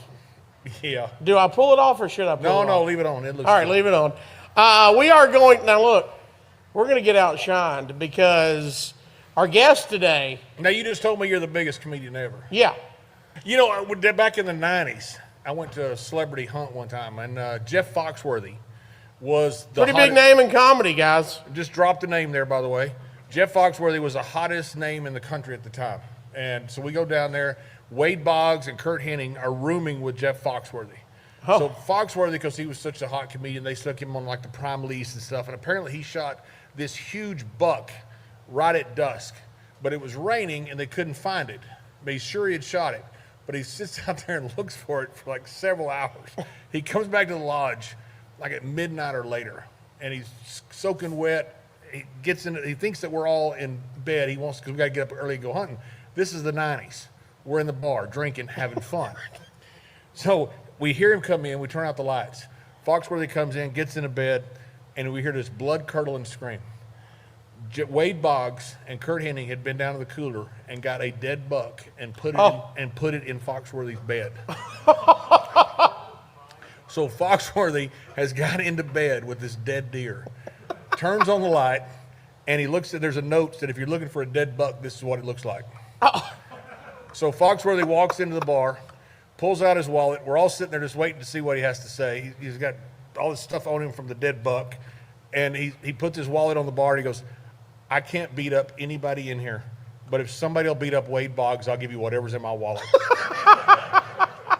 It was perhaps the greatest line ever.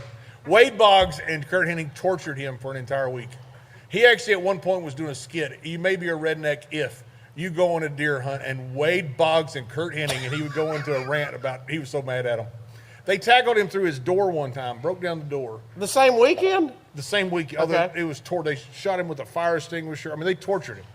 Oh, it was like children. They tortured him. Because they're all friends. Yes. That's what friends do. He lands in on a table, which breaks, and he's got all these Scrabble pieces, and he's got like little letters stuck to his face all over. Yeah. We are going to bring in our first guest, and I got to be honest with you, man to man, he's better looking than us. He's a lot more ripped than we are.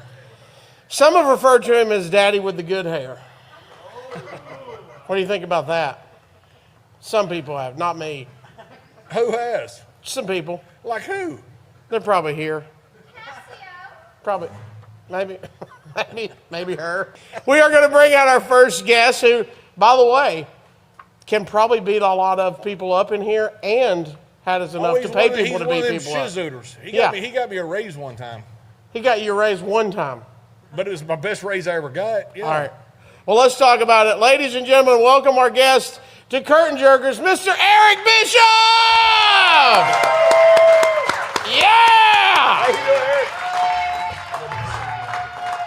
I'm too fat to stand up. Get in there, Easy. How are you doing, buddy? Get it. I'm going to tear this shit up. I'm good. How are you? We're doing great. How's Eric, everybody here? Everybody good? This is fun. Eric, what do you think of when you think of the name Curtain Jerker? It's about 14 years old. I was in the shower. It's the first time I ever got that kind of tingly feeling. I went, whoa! Jerked the curtain closed and had a fun time. Damn, I'm going to spend some time in here. Well, what do you think of when you hear the name John Bradshaw Layfield? Fun, honestly. This could go on too long, but it's one of the cool things about being involved in this business is you meet people, and sometimes you meet them, briefly. Sometimes they come across your path. You work for them for a long period of time. But John and I kind of cross paths. What the fuck have we got going on here, man? Would you? Dude, it's a top notch. Bitch. John and I kind of came across each other later in my career and just became immediate friends because we have a lot of similar views on the wrestling business and experiences in the business and came up and grew in it kind of at about the same times in our careers. And it's fun. It's fun being able to make these connections and telling these stories. We've had a lot of fun over the years. Well, do you want to share some, John? You know what? I'm going to share one. All right. Mr. Briscoe, who's not here tonight. Woo! This is actually a fun story. It's a great story. I witnessed the whole thing. Yeah. It's a great story. It's a great story. It was Gerald Briscoe's 60th birthday, I Correct. believe. 60th, That's right, in Oklahoma. In Oklahoma. And we were there doing Monday Night Raw. And after the show, Mr. Bradshaw, Mr. Briscoe, Mr. Pritchard, myself, and John Cena all went to the airport Marriott where we were spending the night and proceeded to drink them absolutely out of beer. There was like no more beer left. True, 100%. That beer was gone. And I don't even know how this happened, but somewhere during the night, somebody decided to stir the shit a little bit, and planted the idea in Jerry Briscoe's mind that I was convinced that I could take him down in a wrestling match on his 60th birthday. And I, of course, being drunk as fuck, went, sure, I can do that. Yes. No problem. I mean, I wrestled in high school for like a cup of coffee. I was mediocre at best. On my best day, I kind of sucked. But what the fuck, he's 60. I'll take him down. No problem. Snatched me, took me down so fast I didn't even know what happened. I went, well, he just got lucky. I'll do that again. So I challenged him again. And that kind of pissed him off. Because he was kind of nice to me the first time. He just snatched me, took me down, and made a point to prove he could. And then I went, well, fuck you. You can't do that again. Then the Indian came out. He's still mad about Manhattan. That muckerfather was ready to go now. Because he'd had a couple cocktails too, right? Yeah. So we were a little lit up, to say the least. So we ended up, he took me down again. He grinded my face into the filthy fucking disease-infested carpet at the... And the bar was full of people, just full of people, and they're in suits.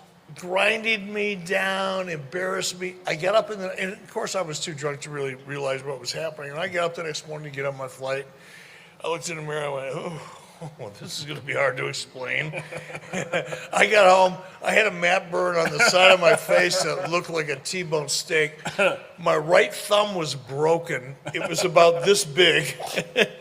And I showed up at the airport. My wife picks me up, as she always does. After Monday Night Raw on Tuesday morning, I show up, and I come walking out with my bags, and I look like I got hit by a bus. She said, what happened to you? I said, it's Jerry Briscoe. Just Jerry Briscoe. That's all you need to know. It was Jerry, his birthday. But yeah. Briscoe has happened to a lot of people. But you guys stirred that shit Oh, up. 100%. You stirred that shit up. To Eric's credit, the second time Eric goes, he can't be that good. Like, whoa, let's get the chairs back to the back. And Eric goes, okay, I'll give it a shot. So to Eric's credit, he did go at it.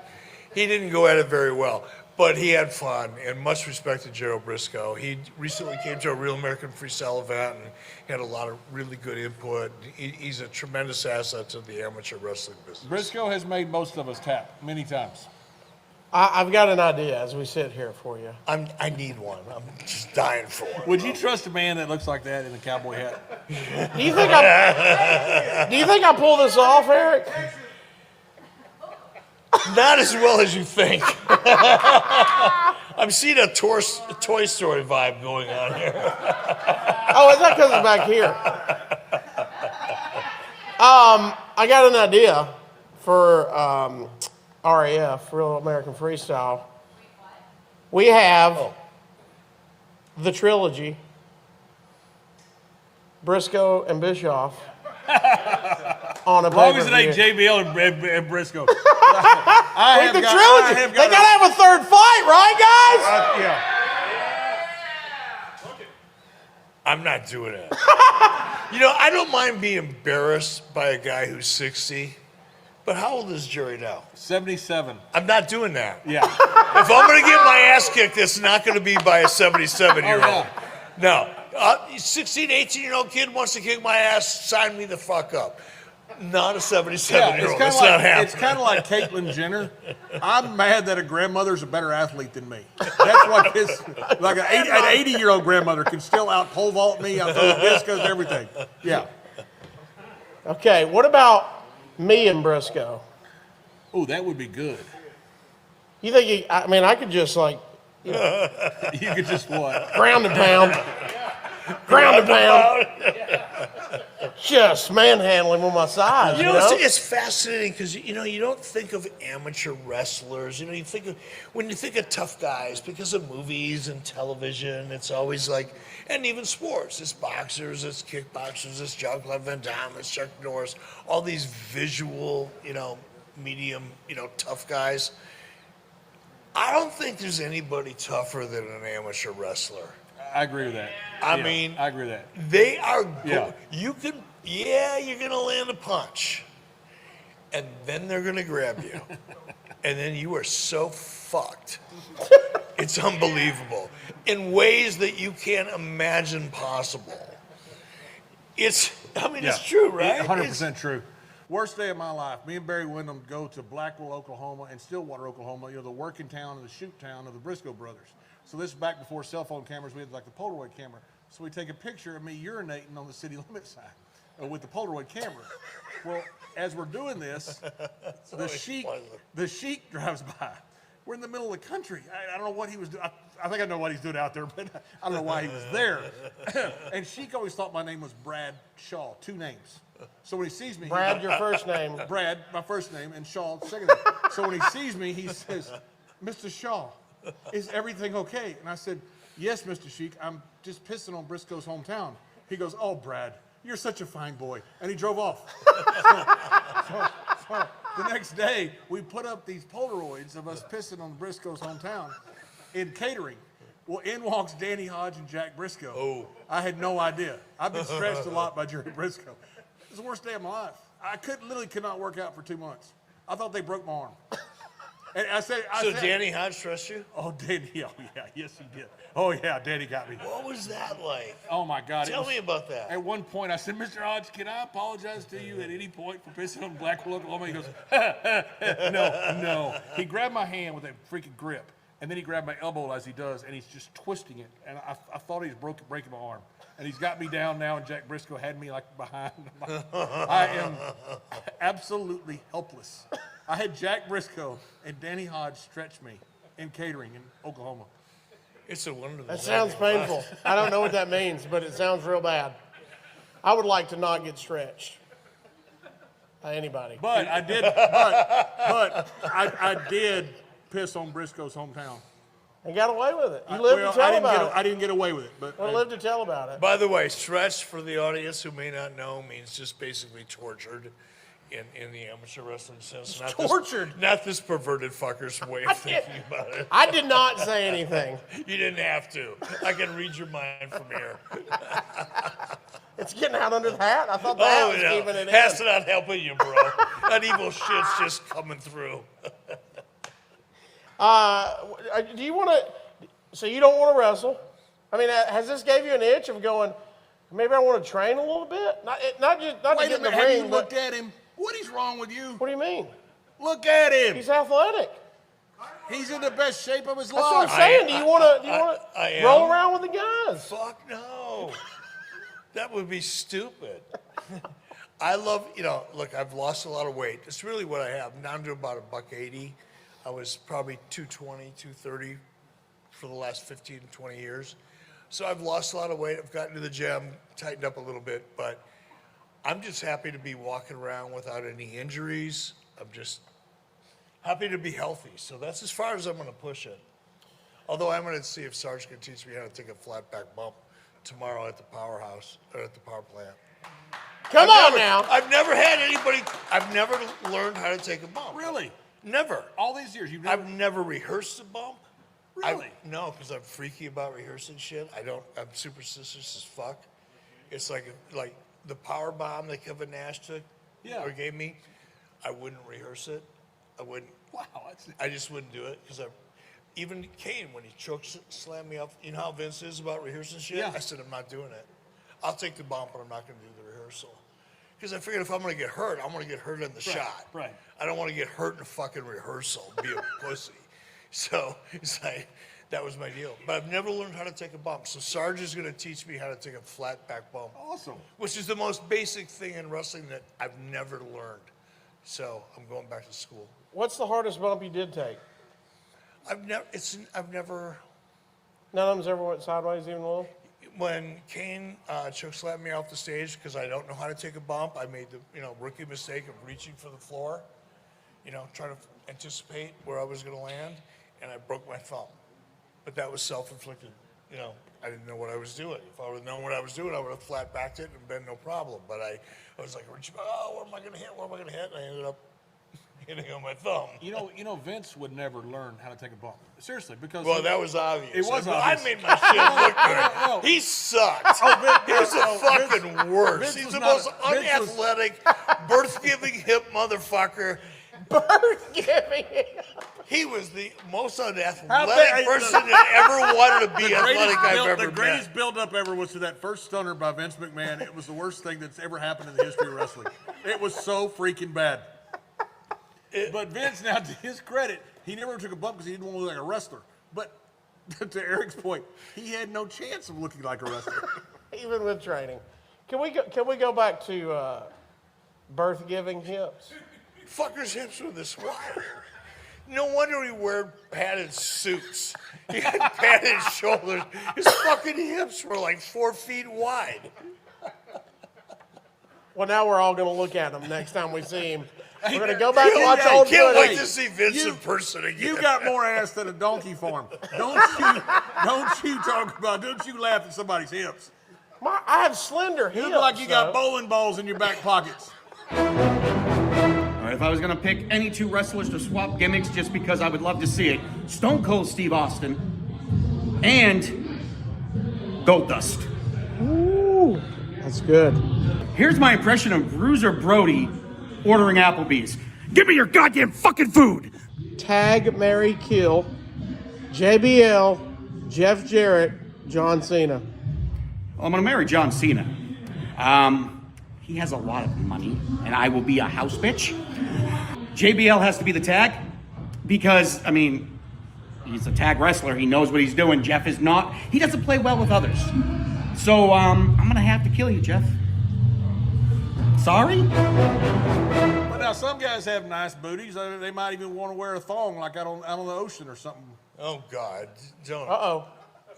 What is that? This is a PTSD moment, is what this. I feel it coming.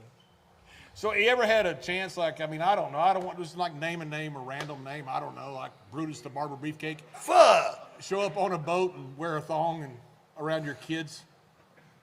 What? If this is a real story, you need to start talking.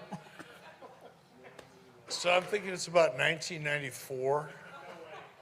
Oh my gosh. Hulk and I are getting to be pretty good friends. He said, Eric, bring your wife and your kids down to Tampa. Let's hang out on the 4th of July. Go out on the boat. Watch the fireworks. I just started working with Hulk, right? Yeah. I was a fan. I was in Minneapolis when when Hulkamania really became a thing. And I'm still kind of a mark. Yeah. I run the company, but fuck, truth is the truth, right? I'm still, It's Hulk Hogan. Hulk Hogan Biggest wants me to name bring me and my family down to his house and spend 4th of July. Yeah, I'm kind of excited about that. My son Garrett was maybe 6, 7. My daughter was 5 or 6. She's a year younger. We go down. It's great. Hulk's got this big, beautiful place on the ocean. Big, beautiful. He's got a giant boat. And he said, "Okay, let's go out on the water and watch the fireworks." And loading up the beer and soft drinks for the kids and whatever. And then Brutus the Barber Beefcake shows up in a fucking thong. No, wait a minute. Wait. What he's got? Yeah, he's got. Did he show up in a thong? He showed up in a thong. Did he Wait, drive? not pants and then dropped to No, thongs? I don't know. I don't know how he got there. I didn't watch him arrive. He dropped. I just saw him show up on a fucking boat with a banana hammock. So he was in another boat and just shows up like that? No, he drove up. But I was outside. I was getting on the boat, and then fucking Brutus and his ass showed up in a thong. And I'm thinking, and I'm looking at my wife, and my wife's going like, "What the fuck?" You know, it's like. And my wife was laughing at it, and I'm not worried about my wife. I'm thinking about my kids. It could scar my children. Here's how it gets worse. Hulk goes in the house. He comes out. He's wearing a frickin' thong. Now I'm on a boat with Brutus the fucking Barber banana hammock beefcake and Hulk Hogan in a thong. And I don't give a shit. Neither does my wife. But I'm thinking my kids are going to be scarred for fucking ever. What's going to happen to them? How are they going to look at life? How is this going to affect them? Daddy's friends are weird. I was scared. Fortunately, my kids turned out okay. I, on the other hand, have a fucking problem with banana hammocks. Okay. Were you in the marina at the time? No, we were watching fucking fireworks and drinking Mai Tais and shit. People were seeing this like another boat. Yes, it was public. Like Hogan's Thank ass. God there was no iPhones. The shit would be everywhere. And you don't know how Brutus got there. No, he just drove up. I think Brutus. I think he drove in the thong. Don't I you? think Brutus drives. I think Brutus the Barber Beefcake to this fucking day drives around Clearwater, Florida, in a thong, hoping somebody's gonna say, "Can I take your picture?" How about this? If I see Brutus the Barber Beefcake get out of a car in a thong, I'll take his picture. I will say, can I take your picture, sir? And by the way, when I have my dark match with Briscoe on Real American Freestyle Wrestling, I'm gonna, when y'all bring me out, my new nickname is Banana Hammock Beefcake. I think it's gonna be my new, should I come out in the thong, guys? I'm not gonna do it. How would you say Beefcake's hips were? Could they give birth? You saw them up close and personal. No, way too up close and personal. Yeah, no, I don't think he's capable. I don't think Brutus the Barber Beefcake is fucking capable of much, to be honest with you. There's, you know, when you look at humanity, there's a certain level of expectation, and when you start at the bottom, that's Brutus.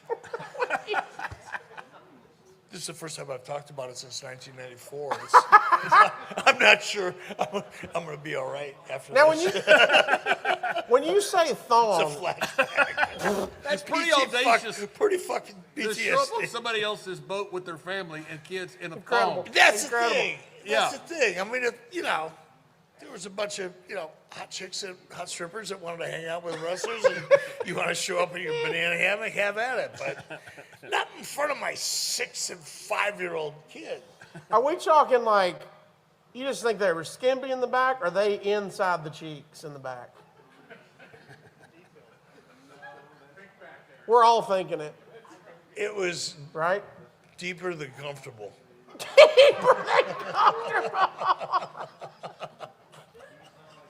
And comfortable being a relative term. I guarantee. I mean, how does guarantee anybody? It wasn't comfortable for us. Even women. I mean, there's a couple of you out there. This is not a total testicle festival. But how the fuck do you feel comfortable with that shit? I mean, a thong. I mean, it's uncomfortable. I wear boxers for that reason. Sometimes I don't wear anything for that reason. But, you know, a thong? For the record, what are you wearing right now? Boxers or boxers? He's got his boxers on. They were free. They were Tommy John's. Nicely done. They were a Nicely sponsor. done. They were a sponsor in 83 weeks, so I wear their shit. Promo code 83 weeks. That's the best sponsored feed I've ever seen. Yeah. It is Oh, what look here. it is. What it is. Right here, Right here, baby. Sponsor 83 weeks. Tommy John's. First of all, what a great skinny guy move it is to just dig right down to the front of your pants and pull your underwear this far up. I'd have to dig. I'd have to dig.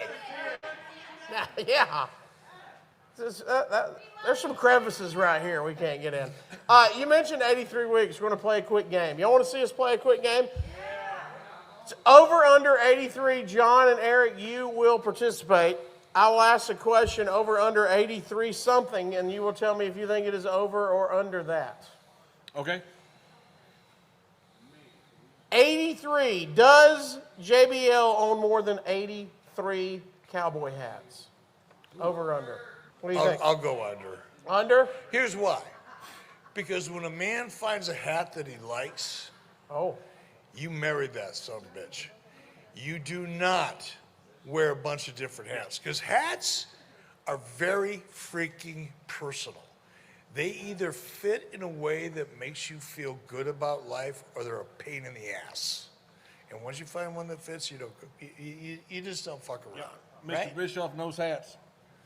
How many hats you got? Made for John Layfield. Ooh, got his name in it. No, but I'm not saying that to brag. I'm saying that the hat's comfortable. I found a little hat maker right there near Steve Simpson, the old wrestler from South Africa, It was big in the Von Erich days. He lives there in Frankston, Texas. Told me there was a little hat maker down there. Went in there and had a guy make a hat for me, and most comfortable hat I've ever had. So I haven't bought another hat in the last year or two. Wow. 'Cause I've got one that fits like a glove. All right. Over under 83 men that have stretched JBL. How many times does Briscoe count? Different men. All of them are from Oklahoma. Every damn one of them. You know, guys, listen, I want to say something here. I don't want to talk politics, but I got to bring this up, okay? Because I'm from Texas. And we need a wall in this country, okay? Now, I don't want to hear no bullshit about this. Trump is right about the wall. He's wrong about the location. We need it around Oklahoma. to keep those inbred hillbillies out of the rest of the country. I know they got little fancy meth labs and bingo parlors, and somebody learned how to read there recently. I don't give a shit. We need a wall around Oklahoma. And I ain't standing for it until we do. Build the wall. All the live long days. 83 total turkey asses eaten by Yokozuna at Duke University Weight Rehab. Turkey asses? Yeah. Why would he eat turkey asses? I didn't know He was turkeys hungry? had asses. Does a turkey have an ass? What does it look like? Yeah, everybody knows you take a turkey and you just turn around and eat it from the back. Have you eaten a turkey's ass? Eat it from the back. You sick fuck. I'm going to go under. There's a keyboard. I'm going to go under because I don't think anybody I don't can know. eat I figured somebody would 83 Google it. turkey asses. I don't know. Somebody at Brock Lesnar, how many turkey asses he ate?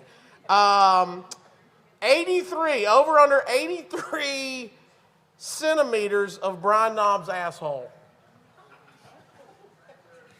Okay.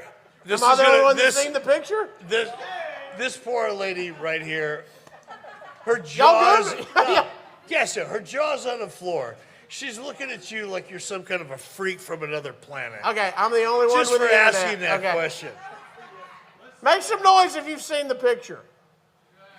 Nobody's seen the picture, which is why I want to explain. Oh, wow. The explanation is... John, have you seen it? I've seen the mock-up of the picture, not the actual picture itself, but I've seen somebody that put some wording around it and stuff like that, yes. It is absolutely shocking. I never saw Brutus Barber in a thong. This is worse, though. Yeah.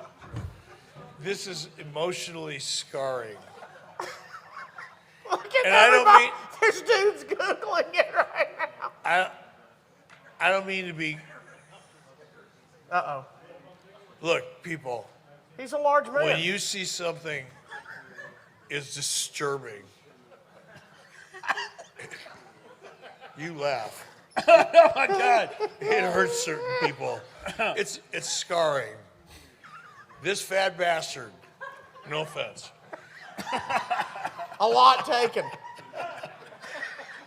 bent over, spread the cheeks of his filthy fucking ass for a picture. Oh, that's all it was? That went viral. What do you mean that's all it was? No, I didn't. I thought it was like That's a lot. Are you disappointed? No, I thought it was like, no, I saw it. I thought it was like a medical procedure or something. No! God, I've been to Carlsbad Caverns. I mean, I fucking... No, it's like, the worst oh my thing in God. the world. It was horrible. He did that He did that in a bathroom. He bent over and just went, "Here, world, take a close look." And it was the most hideous, disgusting thing.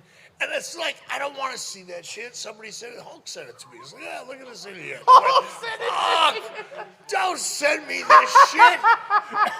If I get run over by a fucking bus, somebody's gonna go through my phone and go, "What's he doing with Brian Knobbs' ass on his phone?" What the hell? Do not ever send me this shit. I don't care about Brian Knobbs ever again. There's people right now that now have it in their search history that are watching. And I hope none of you get hit by a bus, because your family's gonna be fucking disappointed. Somebody sent it to me, but it had been like photoshopped a little bit, so you couldn't like see inside of the cavern, and Maybe when they're watching this at home, we'll throw it up and like maybe put one of your cowboy hats over it or something. Yeah, please. Yours, the one with your name in it. The one, yeah. It won't fit over what I saw.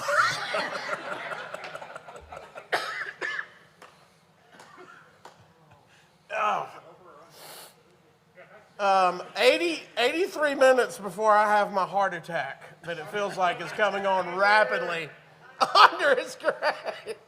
No, that's not what you're wishing for.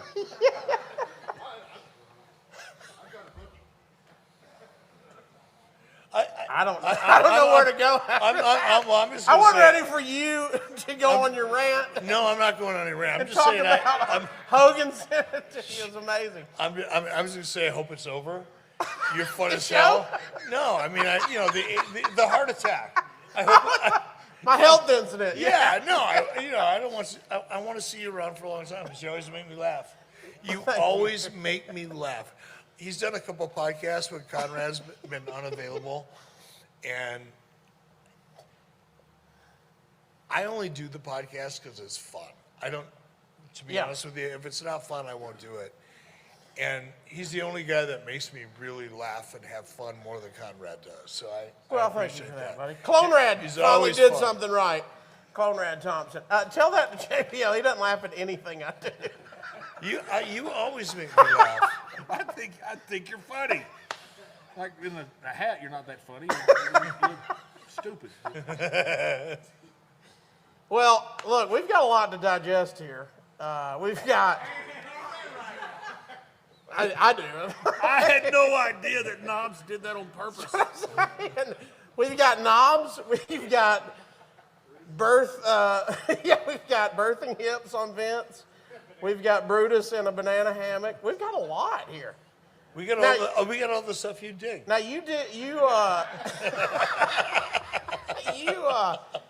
I mean, if anybody has seen our previous episodes there of Curtain Jerkers, you've been in a tanning bed before. Many times. As JBL does it, you ever flogged your mule? There's not enough room in a tanning bed for me. Okay.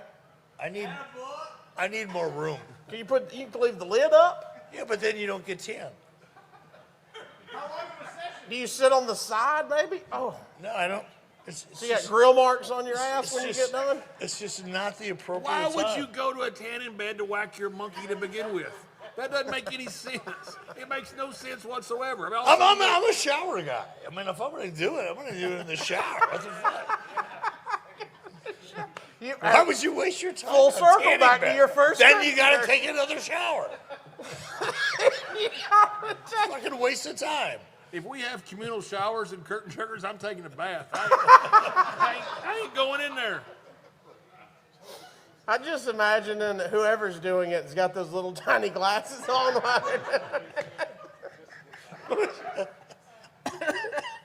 I bet you could find video on the internet. I bet you can. Too bad we're out of data because we all looked up Brian Knobs right now. Man, thank you for coming in with us. Hey, this is fun. It's I'm absolute blast. Live here at the 1FW Arena in McDonough, Georgia, former home of Deep South Wrestling, of course, and part of your Eric Bischoff's Power Plant Weekend, brought to you by ringclassics.com, man. How about that? It's going to be fun. Exciting weekend, right? It is exciting. There's a lot of memories, you know. Yeah. I really haven't been back to Atlanta and visited my own neighborhood or anything like that in 20 years. So it's got to be fun. 25. No, it is. I'm looking forward to it very much. So thank you all for being here. And when we go to your old neighborhood, we'll all wear thongs just to keep you happy. If you must. Oh, I must. Just bring your own attorney. Ladies and gentlemen, Eric Bischoff!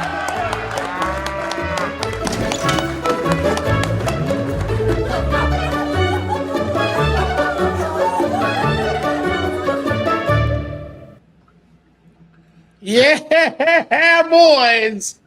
Yeah, boys. You know, I've been thinking about this, Cassio. You know, if you got stretched because you make jokes about your weight, I think you look fine. I think you look great. I have some issues with Dave Silva, but that's some backstage stuff. But I think if you got stretched, I just think you're under height. I don't think you're overweight. I think you just you're not quite tall enough for your weight. I'm vertically challenged. Yeah, if you were like 9'2",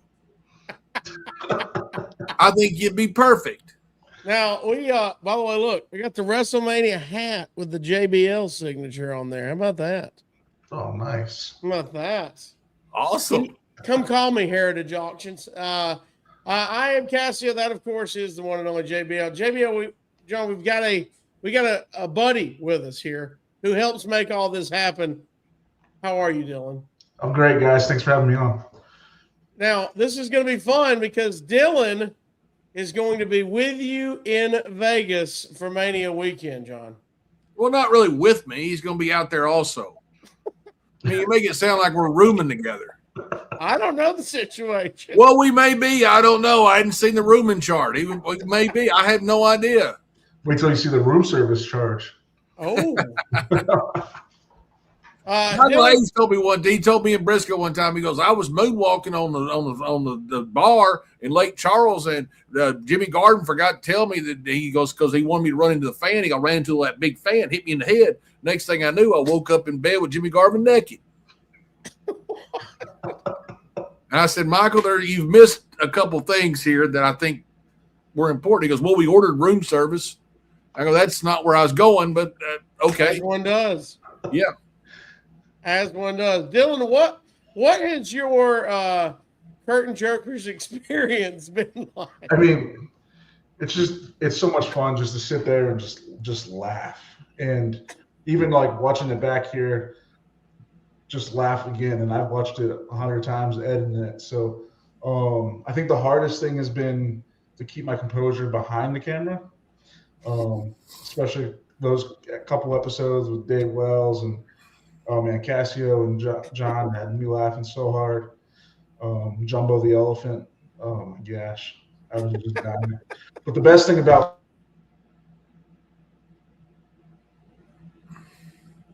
Dylan, you muted yourself. Oh gosh, you knocked your microphone out. This is typical curtain jerkers. I'm used to working with Gerald Briscoe. Don't worry about it. Can you hear me? We hear you now. All right. But I was just saying, like, hey, what about when they had that damn action figure that I thought it was Conrad? Turned out it's one-man gang, and he was like, it cost more than me. Yeah, that's the thing. I didn't think it was funny. I didn't. I say this stuff's not funny, and then Conrad and Casco are like, "No, put it in there." Yeah, they're. I don't want to offend John. I'm a fan. I'm a friend. I'm trying to get on his good side, and they're like, "No, put it in there. You're not getting paid." Did you think Cassio looked like Hoss Cartwright in a cowboy hat? I mean, not at first. I had to do a little bit of research, but when you put this side by side together, yeah, I knew who you was talking about, but when you sung the picture up beside me and the curtain jerkers, I was like, "Damn, that's way more spot on than I wanted." You know what? It was deeper than comfortable, as Eric Bischoff put. If you put a beard on Haas, I mean, it was deeper than comfortable. I did do some research though. I didn't find anything on Brian Knobs, but we do. Oh my God! We do have Brutus the Barber in a thong. Banana hammock beefcake, my friend. Cheeks for weeks. The entire picture is him at Greg Valentine's wedding, and Greg's getting married. Wait a minute, that was at Greg's wedding? Yeah. He wore a thong to Greg's wedding? And Greg's wearing whitey tighties. Wait, Greg was wearing whitey tighties at his own wedding? OMG, that is amazing. And that's not AI, folks. That's not AI. Could never. Now, who was Greg marrying in that scene? I don't have that answer. You're supposed to know, John. Well, I don't know. I mean, he didn't marry. Did he marry Medusa? He didn't marry Medusa, did he? We'll do some more research. Lonnie Anderson. We'll have answers. He didn't marry Lonnie Anderson. That's what it looks like. It's not Lonnie Anderson. Hey, Barry Windham, I think, dated Lonnie Anderson, though. He and Burt Reynolds both dated Lonnie Anderson, I believe. Oh, Really? yeah. Barry Windham was a freaking player, man. He was the deal. He was the real deal. He didn't wear a phone, though. Maybe it was Arn Anderson. Pam Anderson. Barry Windham didn't date Arn Anderson.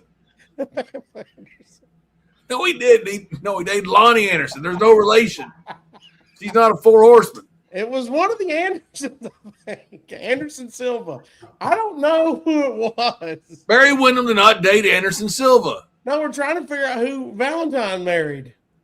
Oh, Valentine may have married Anderson Silva. I don't know. Now we got it. By the way, shout out, and I don't know if you did. You didn't even have to do it on purpose, Dylan. First curtain jerkers, John, without penis talk. So we got that out of the way. Oh, no, yes, sir.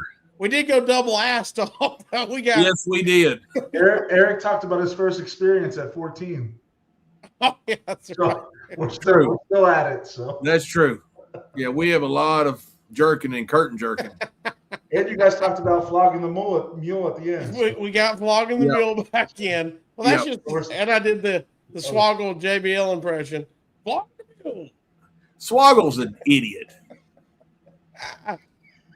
All right, so look, here's what we're telling everybody. If you see these two guys, John, Dylan, you got to get out there and see them in Vegas, and you might be on Curtain Jerkers. Yeah, we'll be filming some questions, asking some questions, trying to get content like we did with Chad Epic there. Also getting footage of John, seeing some of his buddies, hopefully throwing a trash can at Hornswoggle. So I'll just be following him around WrestleCon. And, come up to me.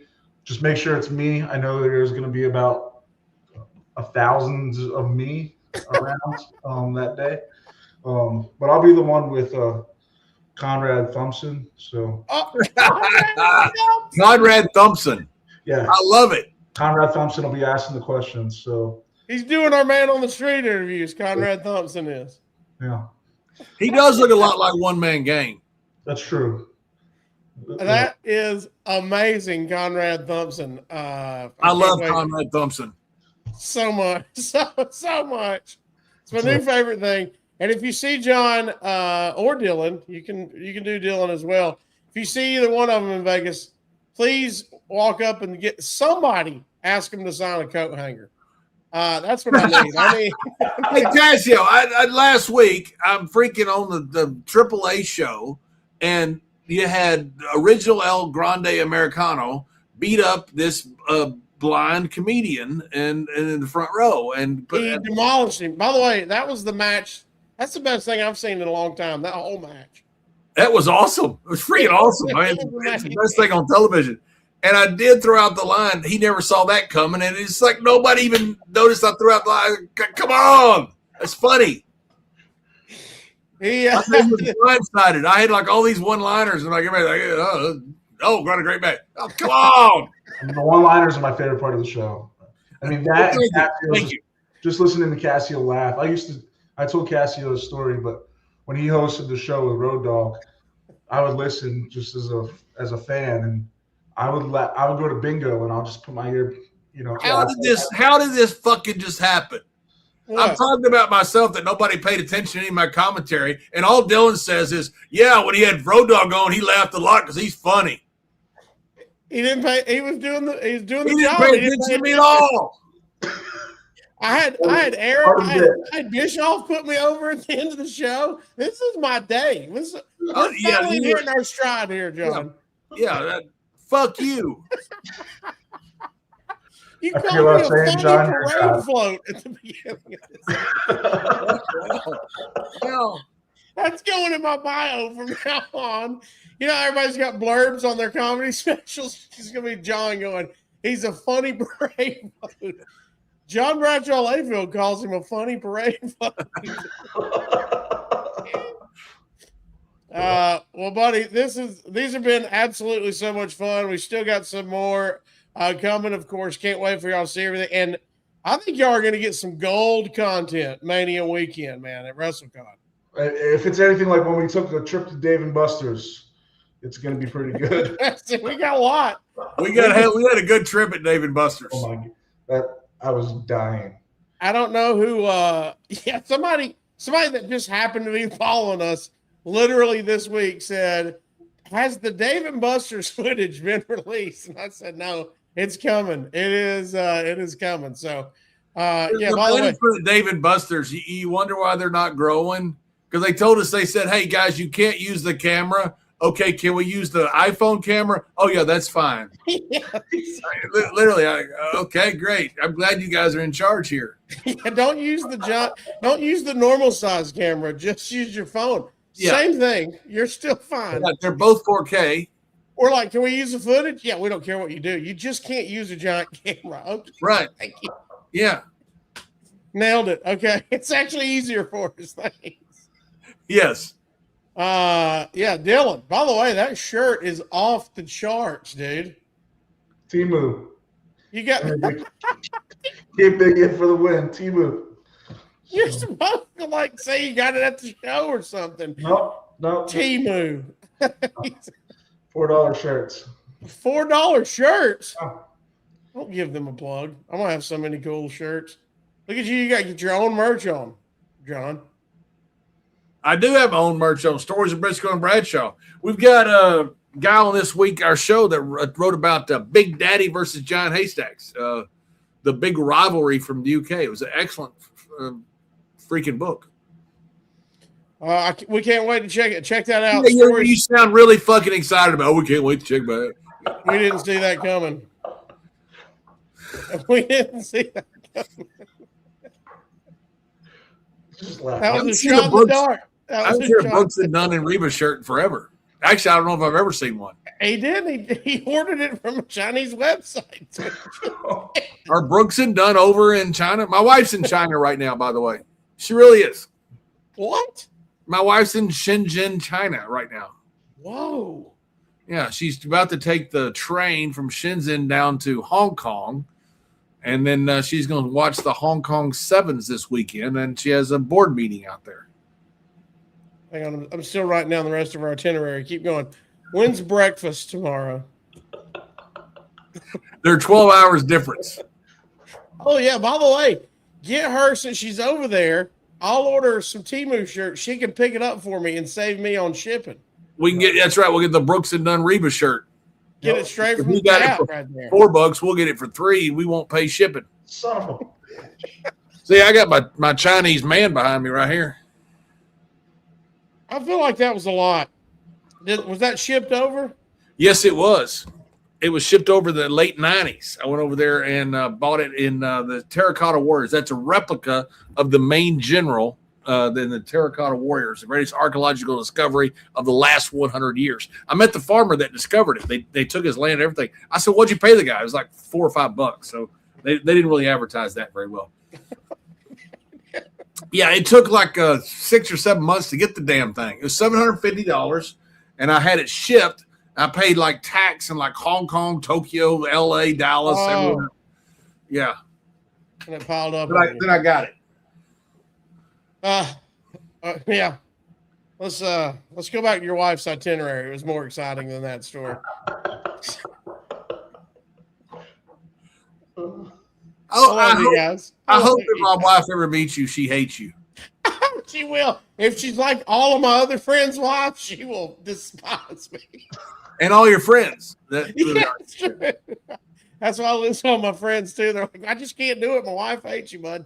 Can't ever see you again." All right. Well, you guys have fun in Vegas, man. I can't wait to see what Dylan and John and Conrad Thompson bring back. They say what happens in Vegas stays in Vegas, not when Conrad Thompson is involved. It's coming back, man. Tell them where they can see you one more time, John, this weekend in Vegas. Come to WrestleCon. Come see me and Ron Simmons. And then I'm going to be at the World on Monday, I believe. That's going to be huge. Yeah. Also, stop by and see that Heritage Auctions booth they've got going. Incredible stuff there. Find Dylan if you can spot him. He's going to look like your twin, probably. If you can just see him and Conrad Thompson, come up to him. We need one autographed coat hanger is the goal. for the Curtain Jerker weekend in Vegas. Thanks, everybody, for hanging out with us. For Mr. John Bradshaw Layfield, Mr. Sunny Days himself over here. I am Cassio. This is the inception of Curtain Jerkers inside Something to Wrestle with. John Layfield, Bradshaw 316 says, I just stole your fucking podcast. Bradshaw 369 says, quit flogging your mule.